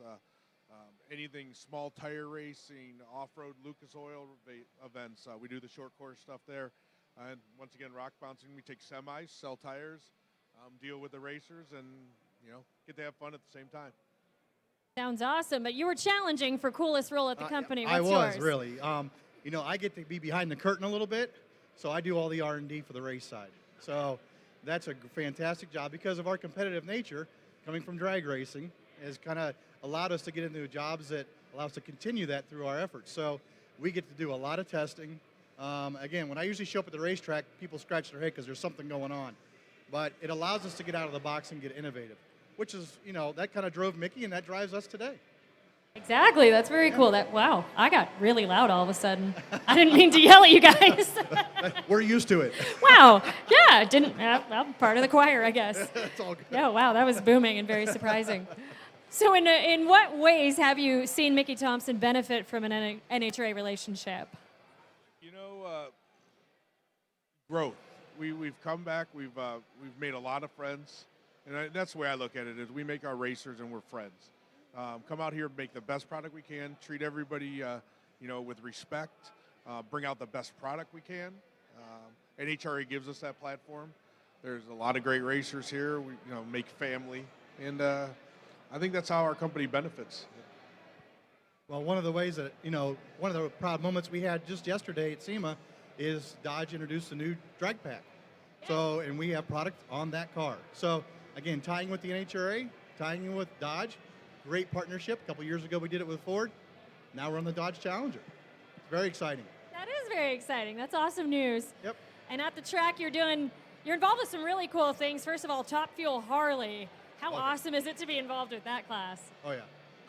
I'll take that one. It's the Top Fuel Harley thing is something that it's very very exciting. These guys they strap themselves to these missiles, right? And they fly down the quarter mile. The front tire doesn't touch until about 1,000 foot. Sometimes it never does until they lift. Very exciting class. I think it's a crowd favorite. And it fits us perfectly because it's exactly what we're about, being extreme and being the best we can. Do you enjoy watching that class as well? Yeah. I've had the benefit of being with Mickey for about 21 years now. And 20 of those years I've been doing the R&D. So years ago, we didn't have any placement on the Top Fuel Harleys when we worked on our product. But testing with those guys and watching it and going, oh, there's no way you could get me on one of those. I give them all the credit in the world. That's a fantastic class. Oh, yeah. They're incredibly impressive riders, yeah. and those bikes are amazing. Yeah. And also a highlight on the Pro Stock motorcycle schedule is the Mickey Thompson Pro Bike Battle in Sonoma. I mean, what are some favorite aspects of being involved in that event? I got to experience it for the first time this year out in Sonoma. Got to take my wife with me. We took our head of HR, who's never been to an event like that before, and made her go through the process of dealing what I deal with every day. Chasing the bikes, keeping up with the Pro Bike Battle. We were up on the stage. We got to do the tire flip. If anybody didn't see that, it was Alan Reinhardt fell off the stage. We almost killed him. We did. Sorry, Alan. And some people, they tried to pay me for that. I told them no. Let's not go there. But just the experience of the Pro Bike Battle and the Pro Stock guys the Pro Stock motorcycle guys have supported us, and ladies have supported us for years with Mickey Thompson. That's our own legitimate pro class that falls under pro that run completely 100% Mickey Thompson tires, and they support us. And it was what NHRA has put together for us in that package, and going out there, getting to give the trophy away and everything. It's just an amazing event.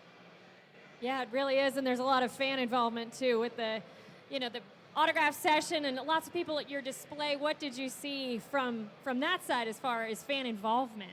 The fan involvement, that's the first time we've ever done that, and those people absolutely loved it. And the way we did it, we gave out bags with people's shirt, like a rider's shirt that was involved in the battle, and it turned out the number 1 and number 2 gentlemen were they were Eddie and Andrew.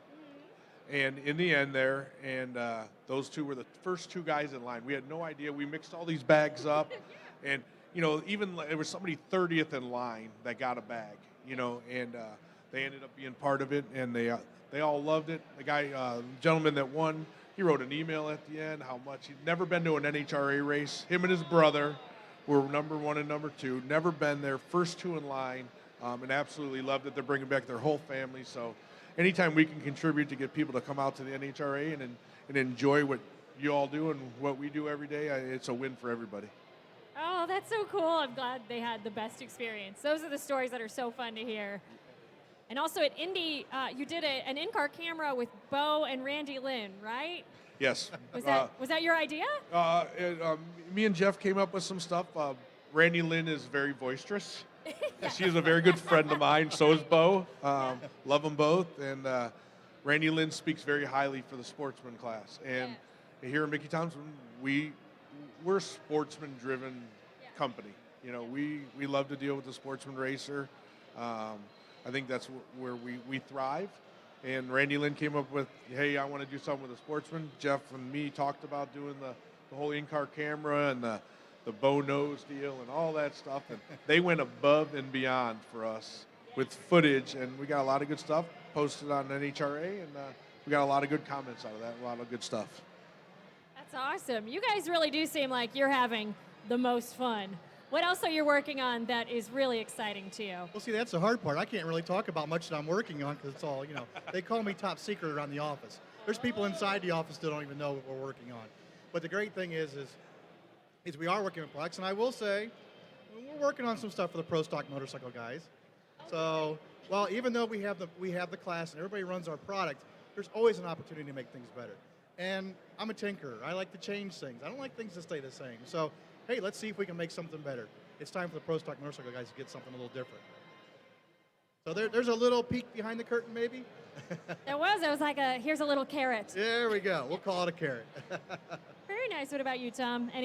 What are you working on that's really exciting to you? I just work on keeping Jason happy. and that's a fact. Oh, that's a tough job. If I keep him happy, the stuff keeps coming. You also left out, we're also working on a Top Fuel Harley improvement tire too. So yes.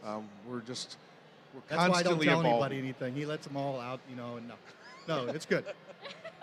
Yeah, this all seems very exciting, and you guys truly are having a great time doing it. Absolutely. We're very lucky. Here we are. You get to, come to work every day and work for a great company like we do, where we get to be innovative. And, like I said, they kind of let me and him run wild. So it's, they've figured out that controlling us is probably not a good thing. So they just, we'll see where they end up. And we've done pretty well over the years, I think. I think so, too. We're a good team. I agree. You're a very good team. Thanks for being here. What's next on your schedule? Well, we got some testing coming up, but I can't really talk about that either. Home. Home. Getting out of Vegas. I'm leaving tonight. So I've been here for a week. I was here for the National and visited with a bunch of racers and did my thing. And a couple days here at SEMA, and now go home. Well, very nice. Well, thanks for bringing some even more fun over here to the NHRA stage. Really appreciate having both you, Tom, and Jason. Thanks so much. All right, thank you. Thank you. More interviews still to come right here on NHRA.com. And you did it. Awesome. You're good. No, you did very well. Thank you. That really was the most I have laughed.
ready.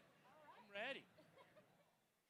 And we're ready. We're back here at the NHRA stage at SEMA. I'm joined by Scott Woodruff, but really we call him Woody, and he's the Director of Media and Motorsports at Jegs. Thanks for being here, Woody. No problem. Glad to be here. Yeah, you seem like you're having fun. I am having fun. How could you not have fun here in the NHRA Fox booth and here at SEMA, you know? Exactly. There's a lot of cool stuff to see here.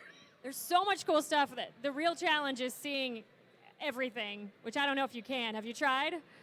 No, no, I would not try. I'm typically here for about 2 or 3 days, and that's the extent of it. But I'm one of those guys that takes a lot of pictures when I'm walking. So if I stopped in the middle of some of these aisles, I apologize. That's all right, and then you'll go through your photos later like, oh, yeah, that thing. Exactly. I can delete that. That person was in the way, whatever. Yeah, it's all about editing, really. It is. So you have a very cool gig. What is your background in motorsports? Well, my background in motorsports is I'm a fan. You know, early on, I remember going to races with my father, specifically Mid-Ohio, to IndyCar races.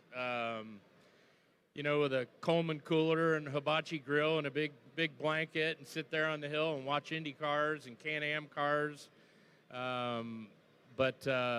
You know, we always went to National Trail on Father's Day weekend because obviously it's Father's Day. Your dad gets to pick what he wants to do, and he always wanted to go to the drag races. So that was well before I ever met Jeg and any of the Coughlins, and so it's kind of cool. That's very cool. So as you're referencing getting to know Jeg and the Coughlins, how did you get to know the family? Well, I've known Jeg Jr. since we were in 6th grade. Yeah. And, you know, obviously known as brothers. His dad, he's a great mentor. You know, went to work for them probably, I think it was 21 years ago last year. And it's been a lot of fun, you know, been there to help see the brand grow by activating our efforts in motorsports. You know, the late 90s was a lot of fun because, you know, Jegs, we're trying to build this national brand and in the catalog space, and we're winning on the racetrack all the time. And, you know, the ESPNs, the Fox, the Speed, the USA Todays of the world. I mean, it was a lot of fun. It was a lot of fun, and it's still a lot of fun now. But that was kind of more the wild, wild west, you know. Oh yeah, it was a little bit different then. It was a little different. It was a little different. So what are your day-to-day duties like? Well, my day-to-day duties, I look after all the branding for our race teams, all of the marketing. Some of our cancer foundation, and a lot of special projects. You know, I kind of look after the guys in our shop, kind of the eyes and ears for the family. That's kind of one of my roles of many hats I wear. But we've got a great group of dedicated team members back in Delaware, Ohio, in our race shop. And they're, you know, they don't need babysat. They know They know at the end of the day the job that they have to do, when they have to do it, and when it needs to get done. So, but yeah, it's a great atmosphere. You know, it's fun working with a lot of the third generation kids. Yeah. You know, that's always kind of cool. So I've always been Uncle Woody to them. So, you know, a lot of times out of the 12 grandkids, I think at this point more than half of them have come into my office at some point, shut the door. You know, and I like, what'd you shut the door for? Oh, nothing. I'm like, oh, really? Well, what's up? Well, what do you think my mom and dad would say about this? You know, and we talk about that, and it doesn't go any further, and it's just it's nice to have that trust and be able to be a sounding board for them when they want it. So. Yeah, absolutely. You're part of the family, really. In a sense, yes and no, but and then obviously, you know, I get. My background is really in insurance and investments and research, so occasionally I get pulled into different meetings at Jegs, and that's always a lot of fun. No 2 days are ever the same, so I like that. That definitely keeps it interesting. It does. It keeps it very interesting, so that's a good thing. It's a very good thing, and you brought up special projects. What are some of your favorite projects you've been able to work on? you know,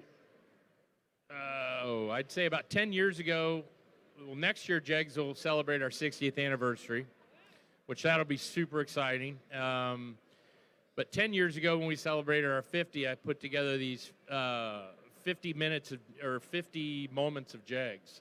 So they are all big moments in racing, moments for the business, moments for the family, and it was kind of cool to go back and kind of going through that process. You kind of relived some of that past. So I don't know. I've got a lot of notes for next year for the 60th. So I'm sure we'll have a lot of fun like that as well.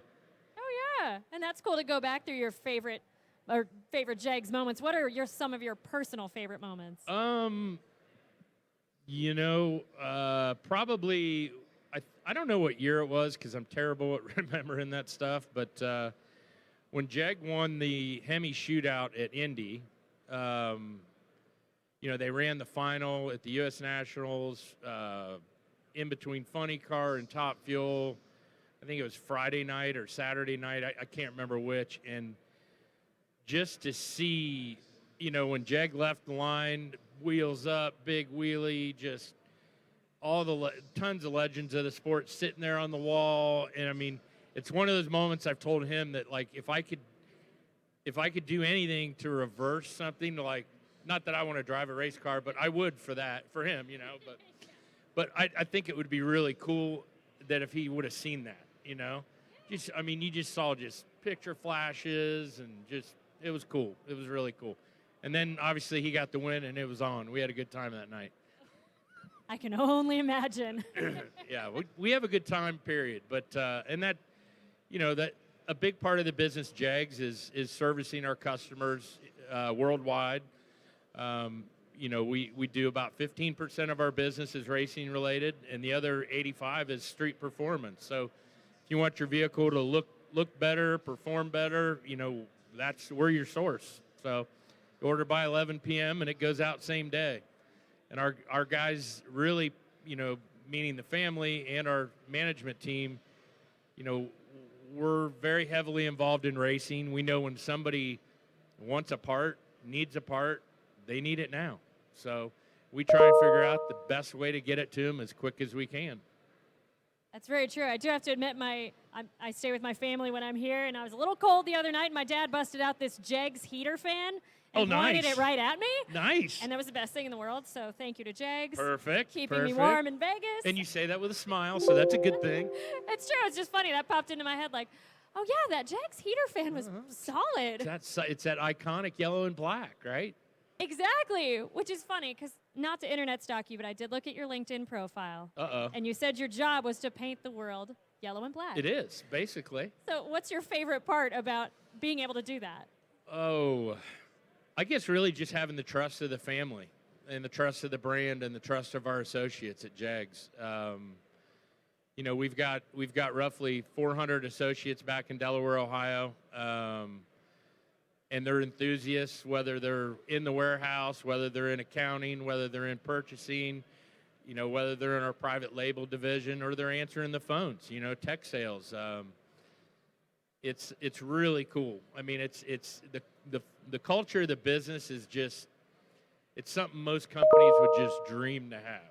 And it's really neat. You know, we've got 20-year, 30-year, 40-year clubs. And when you get into those clubs, you know, the family goes to your significant other and asks them what's something that you would like to do but haven't done for yourself, and kind of like the Jegs fairy comes along with a magic wand, and you know, it's a lot of fun.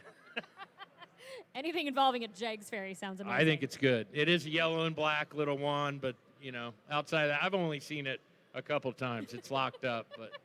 It's locked up? Oh, man. This took a huge turn. Yeah. Well, you have an awesome role, and it sounds like you're having a great time doing it. Thanks for coming up here and sharing about it, Woody. Absolutely. Absolutely. I think if you haven't been to SEMA, you certainly need to come here. I know sometimes figuring out how you're going to get a pass is an issue, but, you know, come out here to SEMA, check out what the industry's all about. There's a lot of really, really exciting things, and get out to a drag race if you haven't been. You're really missing the boat. It is as tight as it's ever been, and Pomona's just going to be awesome. So looking forward to it. Yes, absolutely. Can't wait. All righty. And thanks again for being here. Happy to be here. Still more to come right here on the NHRA stage from SEMA.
We have. We've seen it all. We're up here just shooting the breeze, and they're like, go. Hi, welcome back to the NHRA stage. We're ready. We're having fun. I'm joined by Andrew Bornstein from Amalie, and of course, Terry McMillan. Thanks for being here. I appreciate the opportunity. Thank you. Yes, glad to have you here. How's your SEMA experience so far? It's been really amazing. You know, it's this show here has just been extremely busy. You can hardly walk from one end to this other place without making a 45-minute trip than something that should be a minute. So, but that's a compliment to the show. It's good for the industry. It's good for Amalie. It's good for everybody that's out here. Absolutely. So have you had much time to explore while you're here? Well, we've been stuck in the booth for about 48 hours straight. So our trip over here and the space on the stage is a welcome retreat. Well, very nice. Glad to help you escape. So how did you two meet? Terry McMillan, I've known now for almost 20 years. He was racing funny cars, and he made the mistake of taking a T-shirt that he had with an Amalie logo on it and putting it on his funny car, and that alligator just became iconic. And I don't think there was a kid on the tour that didn't have a new favorite car that year. And that was back in 1999. Do you remember that pretty well too, Terry? Yeah, it was just, you know, you kind of got it from Kenny Bernstein with the Budweiser deal. You know, he just went out there and showed up one day in front of Budweiser and threw all the logos on there and had the car there, and it was just perfect. Well, I thought if it worked for him, it could work for us, and it was just really cool because at that point in time, Andy was transitioning from Denver to corporate, and we've been best friends ever since, and just because we've worked together from day one, and it's just really been a unique opportunity, and you know, most racers don't have the opportunity or the ability to work with the same guy that long, and I'm just really fortunate and blessed for that. You're right. That actually is a huge testament. So congratulations, and what a wonderful relationship to have. That's very neat. So what was it about Terry and his racing that made him the perfect fit for Amalie? Well, not only being a good driver, Terry is a good person, a good marketer, and a hard worker. I mean, there's no better ambassador that we could have than Terry. I mean, he's out there working for us and for the Amalie brand 24 hours a day. Absolutely. You're very right about that. And Terry, I know for you, perseverance has really been the name of the game. What keeps you motivated through the highs and lows of drag racing? Well, I think, you know, when it's been really good, obviously you're riding that roller coaster, and it's amazing coming down that hill and enjoying it. But then all of a sudden when you hit the bottom, it's really tough. And, you know, there was a point in Charlotte a few years back where I thought, man, I really shouldn't be doing this anymore. It's costing so much money. I didn't even have the money to buy for the parts because the parts that we blew up that day were brand new, and I haven't even got the invoice for them yet. And now I need more. So, you know, what really turned it around for me was that in that particular race at Charlotte, I walked back to the hauler, and when I got into the sport fan, you know, that's well, certainly.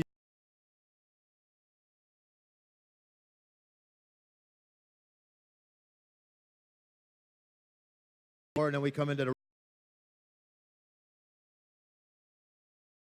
Your U.S.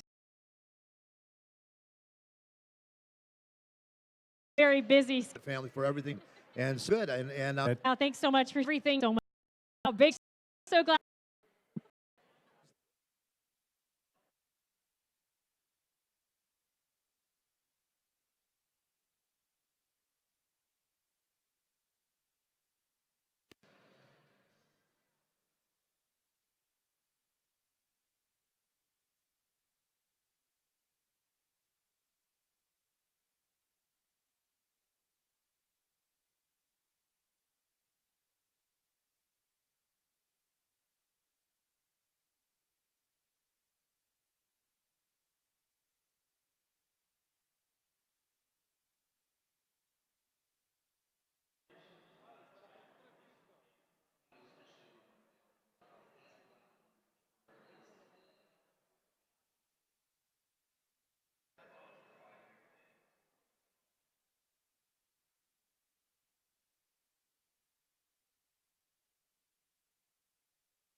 They said do it again.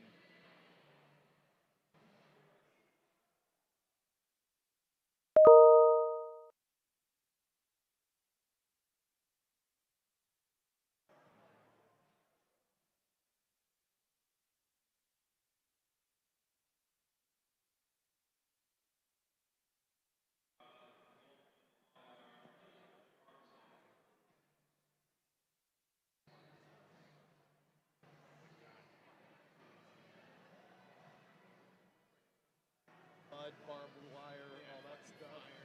I'm pretty impressed. Exactly.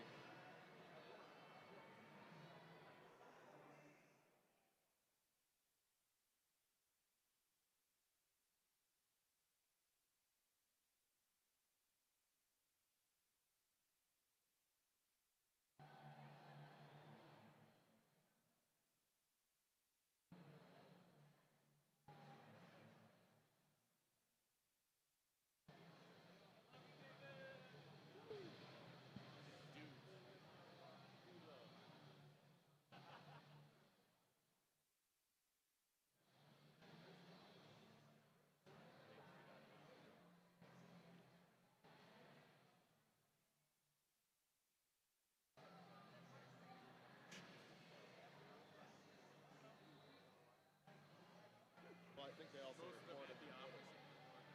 Right, yeah. But they save them and post them on like ones. Yeah.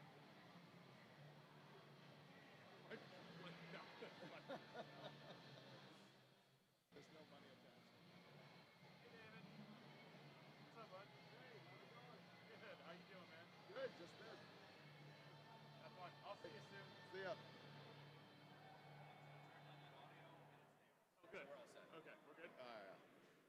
Hello and welcome back to SEMA 2019, the NHRA stage. Things have taken a turn for the visually less appealing as I have joined David Freiburger on the stage.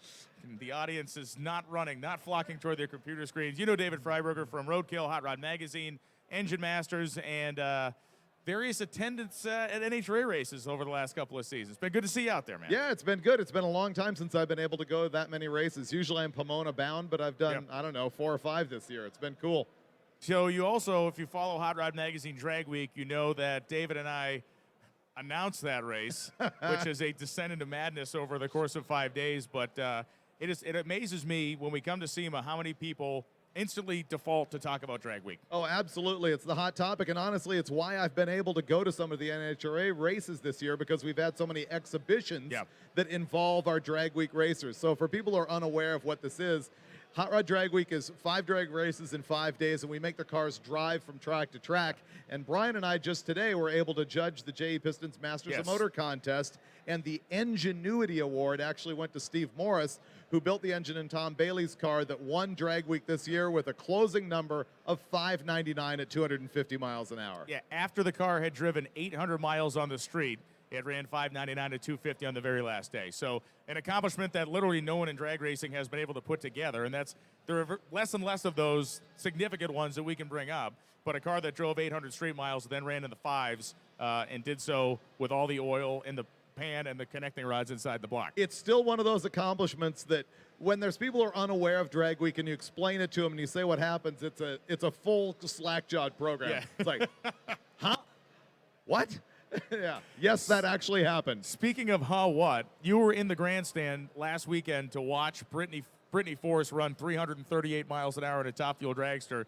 You posted some video of that, and it has gone beyond the definition of viral, really. You know, I keep checking it. It's unbelievable. I put this clip that actually came from NHRA. You're calling the event.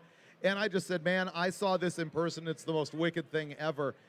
It has the best engagement that I've had on my Facebook page in a long, long time. I think it's approaching 750,000 views at this point. Yeah, it was incredible, and it was an evening that we knew the conditions were ripe. We knew people could be fast. No one in their right mind predicted a 338-mile-an-hour run out of a top fuel car, not at that event or any event over the last couple of seasons. I think significantly that number was a record not just for 1,000-foot, but also for 1320. It is the fastest pass in the history of top fuel, period. Yeah, no matter the distance, yes. And interest until that very moment. How'd that go for him? It would have gone easier for him if we didn't keep breaking his chops about it. I'm sure. He would have liked us to have just recognized it and let it slide off into the distance, but we couldn't help ourselves. He picked the wrong job that day. He did not need to be in the booth with you and Tony for that particular moment. For that particular moment. Brittany, of course, goes on to win the race, closes down the Top Fuel points gap to just 16 between her and Steve Torrance. So you are an avid fan. You're not just here because you show up at some races. You actively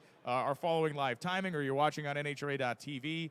So I have to engage you into the ultimate question. What's going to happen at Pomona?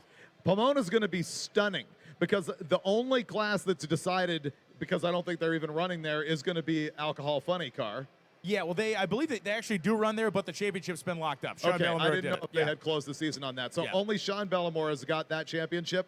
All of the rest of them are undecided, and some of them are very tight, with the exception of, I think, Pro Stock Bike. So it is going to be an all hanging out race to watch, and that'll be something I'll be going back to my Facebook fans who honestly aren't all NHRA fans, sure. and I'm going to explain to them, you show up here, this is why it's going to be awesome, and this honestly is why the countdown works. And it's, the way we've showed it on the NHRA and Fox broadcast, every round we update the points. We go to the points every round, so you really do get a sense of how important each attempt is down the racetrack. And Doug Coletta, of course, had a safety device failure, throws the parachutes out in the burnout. But the best thing that could have happened was Brittany Force winning the race, because she put a stop on Steve Torrance gaining more points. Oh, and I loved it when Brittany got out of the car and she gave her interview. She had the perfect line reading on. I think old Steve-O's shaking in his boots right now. That was the greatest. It totally we need more was. of that. Yeah. Absolutely. They stayed and tested on Monday to make sure they were in full battle-ready mode for Pomona, and it's going to be great. It's tough to make predictions, but, Doug Coletta can still win. He's only 55 points back. If he happens to, it's points and a half in Pomona. So if he happens to win the race and his competitors go out in the semifinals or before. And of course, the thing that makes that critical for fans is they need to understand Doug Coletta is the most experienced Top Fuel driver ever. He's got to be into 552 or 3 races at this point. Yeah. Never won a championship. Right. And it could happen. He's third place back. He never won Indy until this year. We're all kind of thinking, okay, the drag racing gods will finally cut this guy some slack. But they rear their ugly heads again just up the road here at the strip at Las Vegas Motor Speedway. What are you working on now with Roadkill and Engine Masters? So actually, Roadkill is great. We just hit our 100th episode of that show, and it's on the Motor Trend app right now, so you can check that out. It was fun. We took a Dodge Dart and we threw it out of a helicopter, and we actually dropped it 1,320 feet. Nice. So that, we wanted to find out, can me and Mike Finnegan actually make a car faster than something that you shoved out of an airplane? And that's basically what we did. And it's interesting, I ask a lot of people, how quick do you think a car is when you throw it out of a chopper at 1,320 feet? And the answers are very interesting, and it's really aerodynamics is the answer to that question. Because as you may know, if you have 2 items that are aerodynamically identical, and one weighs 1 pound and one weighs 1,000,000 pounds, they both hit the ground at the same time. So it is the aerodynamics that identifies what the number is going to be, and it was 11.4 seconds. 11:40. 11:40. You ran 11:40 from the bottom of a helicopter. Right. And so we then bought another Dodge Dart and hit the road in it and went to Amarillo Dragway, the home of broken windshields. It's fantastic. And, actually also the home of the NHRA World Finals from 71, 2, and 3? Early 70s, yeah. Something like that. And so we went there and we tried to make a 76 Dodge Dart with a 318 run 1140. And we were on a mission, man. That junk went 18-something in its first pass, and we nitrosed it to 13.0.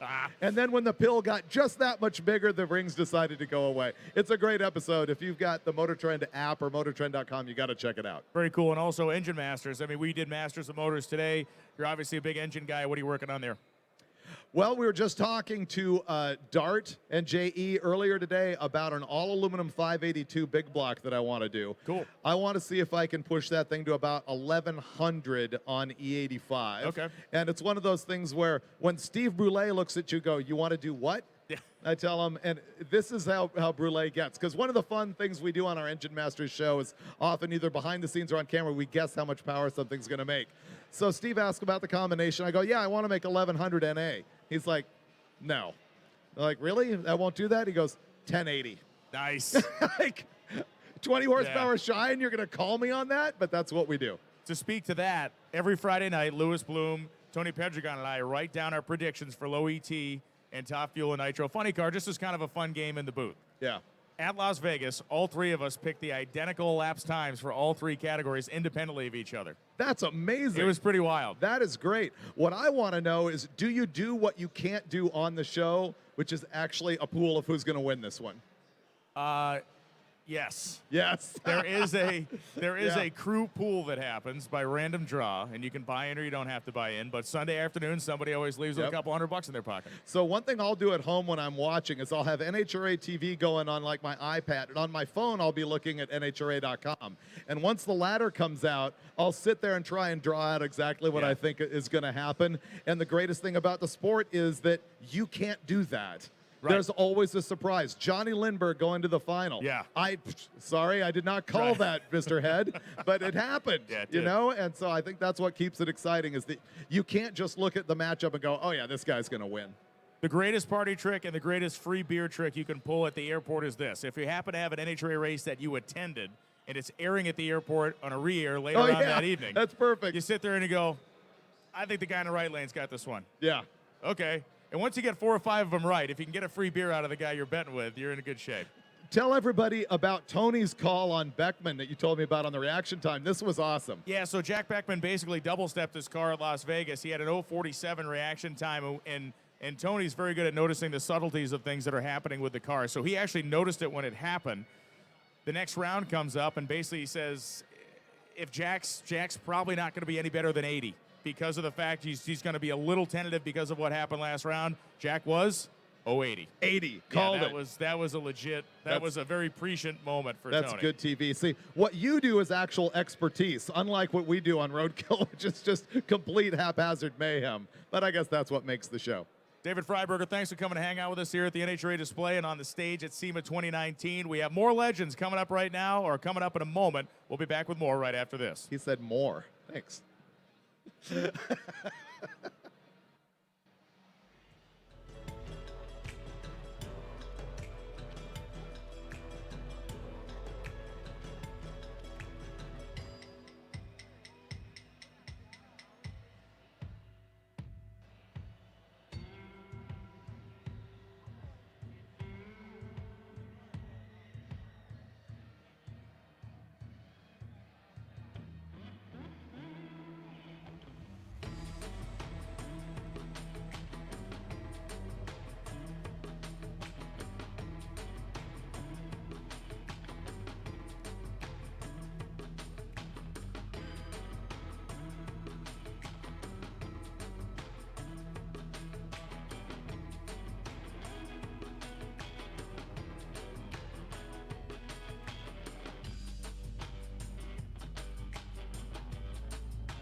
full model.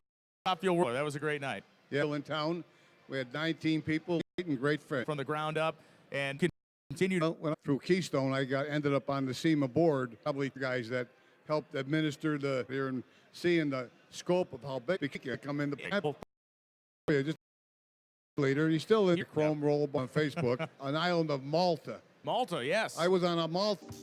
And I said a consistent. Started even like we reached. Your ran 8:30 to 6. Performance Products is when you guys put the together, piece, taking it off, inspecting it, and it's going to go in your race car. Our heart and soul into every product. And focused on the glide. They went to the 400. Then we started getting into the 400. I made the case, and the case really allows you to run more line pressure. More line pressure allows you to have better clutch holding capacity, allows quicker shifts, better trans brake holding, quicker release. And then the lockup, of course, which you can run in Pro Mod with nitrous, is a whole nother era. And then we've got cooler pressure dumps and big main shafts. Cone makes a big main shaft. We've got a big input shaft. So we're a solid 4,000 horsepower on a lot of the 400s. I think what's great about your company as well is you're a big part of NHRA drag racing, but you're a big part of drag racing, period. You guys support events in the radial tire world. You support events in the outlaw pro mod world. You support events in the sportsman drag racing world. And I think that says a lot about your customer because you're not solely concentrated on a very small piece of the sport. You really have your hand in everything. You know, NHRA Top Fuel Pro Stock, to me, that's the pinnacle of drag racing. Yeah, Street Outlaws is great. It's cool. People can relate with that and all the no prep and the prep. It's drag racing. And those guys are serious racers. Those guys could come to any NHRA track and throw down, and they can go A to B, and they're not going to be disappointed. Sportsman racers, your guys Dan Fletcher, Peter Biondo, Joe Santangelo, Mike Icahn, they're some of the best drag racers in the world, and inevitably I match up against those guys in first round. Everywhere I go, somehow, when I'm out there once a year with my Oh, look, it's Dan Fletcher at 9 a.m. I go all the way to Indy, 168 cars. Oh, yeah, I have Peter Biondo first round. Awesome. And you know what? But again, the beauty of drag racing, any guy from anywhere can win that round, whether it's Fletcher, Biondo, or J.C. Beatty. So outside of the transmission business, obviously your other main signature product, at least in my mind, dampeners.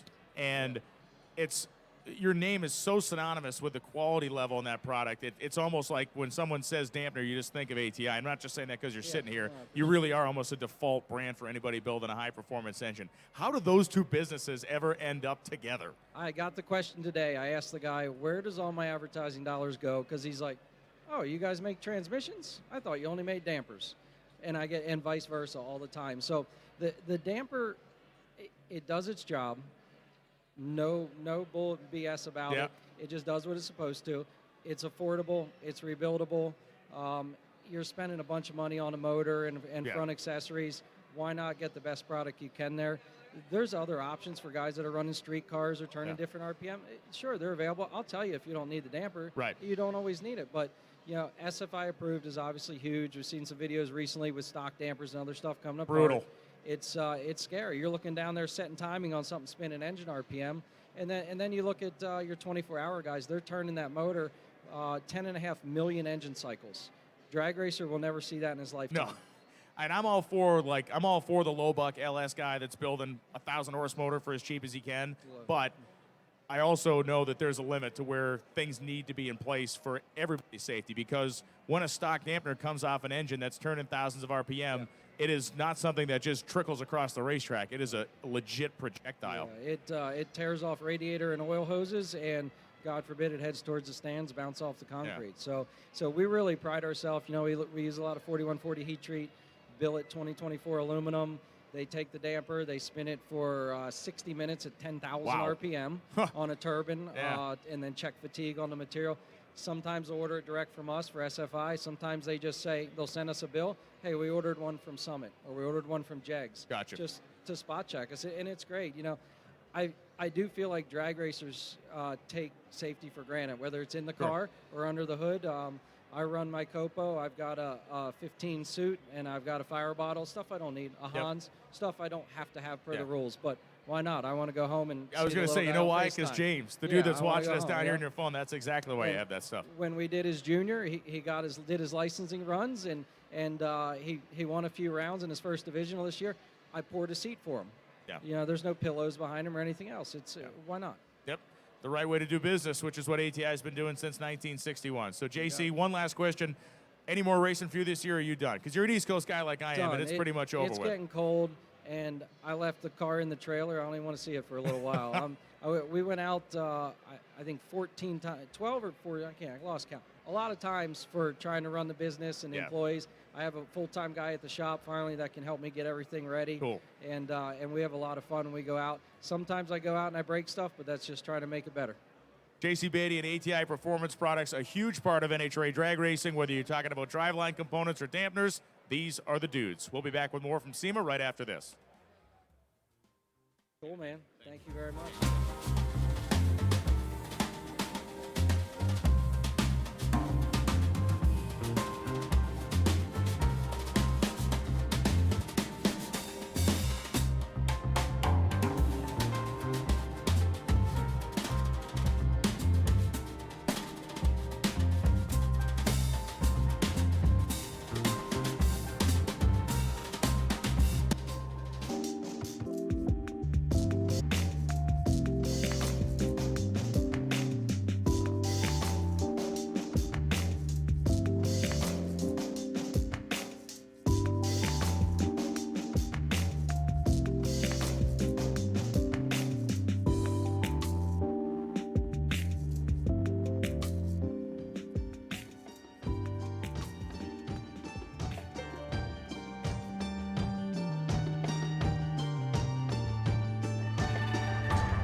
Welcome back to the NHRA SEMA stage here, 2019 SEMA show. I am joined by two of the good guys of the industry, both from Holley. We have Robin Lawrence, who's the director of motorsports for the company, and Jeff Turk, who is the company's chief operating officer. Still fairly new on the job, so we got you before you've been grizzled in this position. I'm a little grizzled, but not too bad. Most importantly, outside of their job titles, which are a job title, these guys are dedicated sportsman drag racers. Jeff Turk, this guy right here, first person to ever put a factory stock showdown style car into the 7-second zone. Ran 799 in a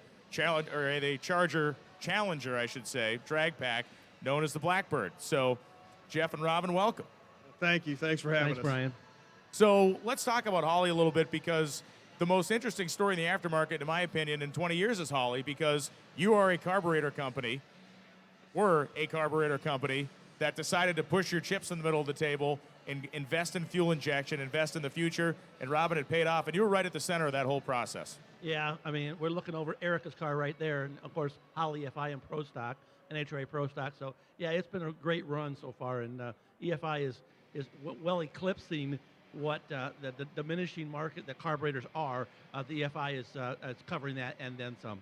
And every stigma that an aftermarket EFI system had back in the day, you guys have systematically erased. So there was they're impossible to tune. Well, here's a self-tuning unit. Well, they won't support this engine package, they won't support that.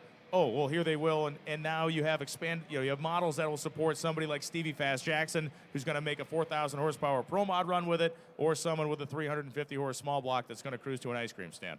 I had a guy today approach me, had a 40 Ford convertible. They put one of our 2-barrel Sniper, self-tuning EFIs on it. Says it starts, runs better than they've ever driven before. Flathead Ford, I mean, literally made it more modern. So that's, like you said, from one end of the spectrum to the other. All the way to the end. Jeff, what I think is the other interesting thing is the company is, if there's a word beyond diversified, I don't know what it is, but, I'm on your distribution for new product announcements, and it is an avalanche from cooling system products to exhaust headers to fittings and lines to fuel injection. Let's talk a little bit about that, because Holley really is involved. Turbo kits with the Squire brand. Yeah, absolutely. It's I'm just so lucky and blessed to join a team, and Robin's a big part of why I'm here, but helped me make Holley EFI work on that 7-second car that you were there, did such a great job calling that night.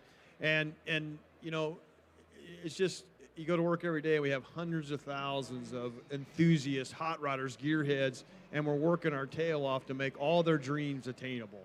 And attainable means, you know, offering solutions where there wasn't one, bringing the price point down where people can afford it, making it so it's easy, so you don't have to have an engineering degree in a fabrication shop to put it on the car, and solving problems for people all across the spectrum of gearhead down. I mean, it's just like the hot rodder dream factory, and I get to work there now. It's like incredible, but you know, like you said, soup to nuts. Everything we see that a hot rodder needs to help make their dreams attainable, we're working on it. We're working on, like you said, from fittings that make it easier to bring your oil back in from your turbo, and you can, you know, put a little jet in there, to the next generation, you know, performance enthusiast systems that will cover data acquisition, control, display, and data analysis, which right now, you know, you have to see stuff out there, and we're going to make all that connect and work as we are right now.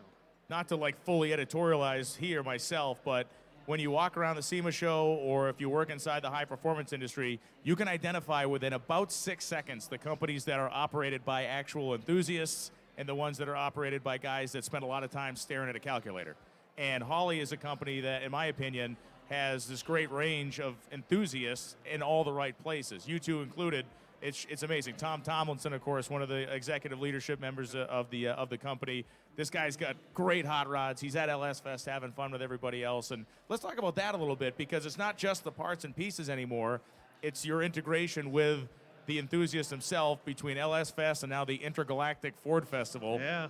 And there may be a Mopar Fest coming, or something to do with Mopar. Just maybe. Think about that. Anyway, but yeah, we really embrace the enthusiasts at all levels, and we really want to engage. I mean, my first car, not my first street car, my first acquisition of a vehicle was a 1969 Dodge Charger that I was going to go to the drag races with and race.